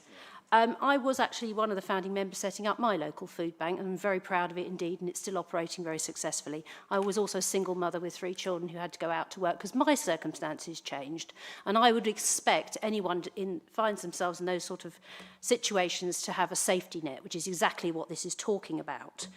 What this motion is saying is that this government haven't thought through just lifting the cap without actually putting in clear, fully costed and funding plans in order to make this work properly. This is just shining a light on the position that we're in now. The government's removal of the cap without considering the consequences is not the way that things should be done. So we want a safety net for people. We want children to be lifted out of poverty. It says it in the resolution here. There's absolutely no doubt about that. But we are talking about the whole welfare state, the impact that has on this county and the ability for our taxpayers to fund it. So all of the emotive things you've been saying, we all agree with. No, but you're getting sort of on your high horses and just using this as an opportunity to throw brickbats at us doesn't actually solve this problem. What we want the government to do is to have another look at this, to actually tailor this so that it does what we all want it to do, which is have targeted work-focused support, lifting children out of poverty and making sure that work actually pays. And you're right, at the moment you can go out to work all the hours that God sends, and you still are not going to earn enough money to look after your children, and that's frankly wrong. So read the resolution, because it's none of the things that you have levied at me. This was a proper attempt to shine a light on this and ask the government to have another rethink, and that's all it is. We're now out of time, so the members, the 3 hours for meetings elapsed and the meeting has not been extended. Resolution is result in line with Rule 4(5), subsection 5. The debate is ceased, and we'll move to the vote on this, which will come up. Councillor Watkins, is it a point of order? Is it? It is a point of order, Mr. Chairman. I'd like to, along with Councillor Morphy, call for a recorded vote on this motion, please.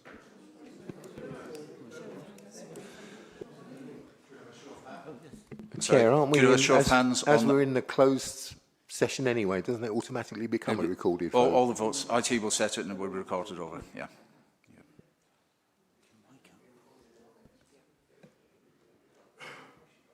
Where,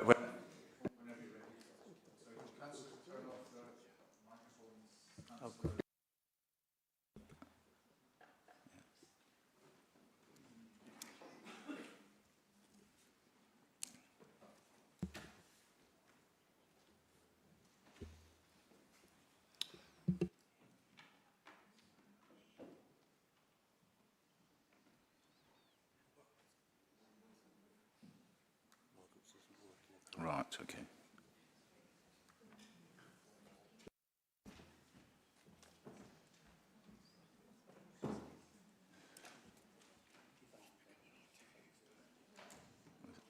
Have you voted now? Yeah.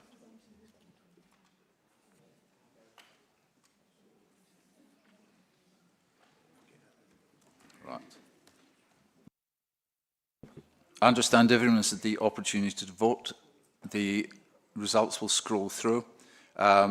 For 28, abstentions, none, against 17, so the motion is carried. Thank you.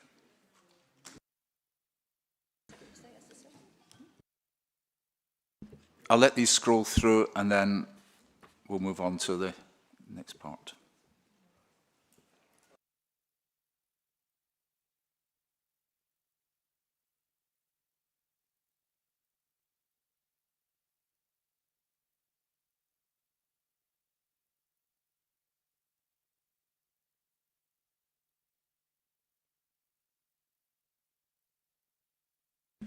Right, thank you.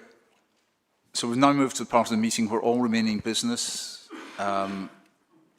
motions and amendments be considered moved and seconded in line with the procedure rule 4, subsection 4. There'll be no speeches or debate. The motions and amendment will be displayed on the screen of the meeting. And then I'll ask the proposers and seconder if they wish to continue. So the next one is motion 2, which is the Liberal Democrat motion. Councillor Watkins, do you wish to vote on this or do you wish to withdraw it? Thank you, Mr. Chairman. I'll withdraw the motion for now and probably resubmit it next time. Thank you. Thank you. Thank you very much. And resubmit. Thank you, Councillor. Motion 4 is the Green Group motion. Councillor Shibley-Sexton, do you wish to have it voted on or do you wish to withdraw it? I'll withdraw. Thank you, Chair. Thank you, Councillor. And motion 5, which is the Labour Group motion, sponsored by withdrawn as well. Thank you very much. That takes us on to agenda item 17, questions under Rule 9.3 of the Council Procedure Rules, and no questions have been received. Agenda item 18 is appointments to committees, subcommittees. They're recorded in the agenda front sheet and are merely to note, and that is to appoint Councillor Carl Smith to the vacancy in the Strategic Corporate Select Committee. That's the end of the meeting. To all those that remain, thank you very much for attending today. I could remind everyone of the carol service. And just one last thing. My theme for this year is being a neighbour. One thing is when people are at home, it's not just the person next door, but it's even just a friendly word to someone you walk past in the street. It makes a difference because it's Christmas, a wonderful time for many people when they're with their families and their loved ones, but for many people it's the loneliest time of the year, so maybe bear that in mind. Thank you very much.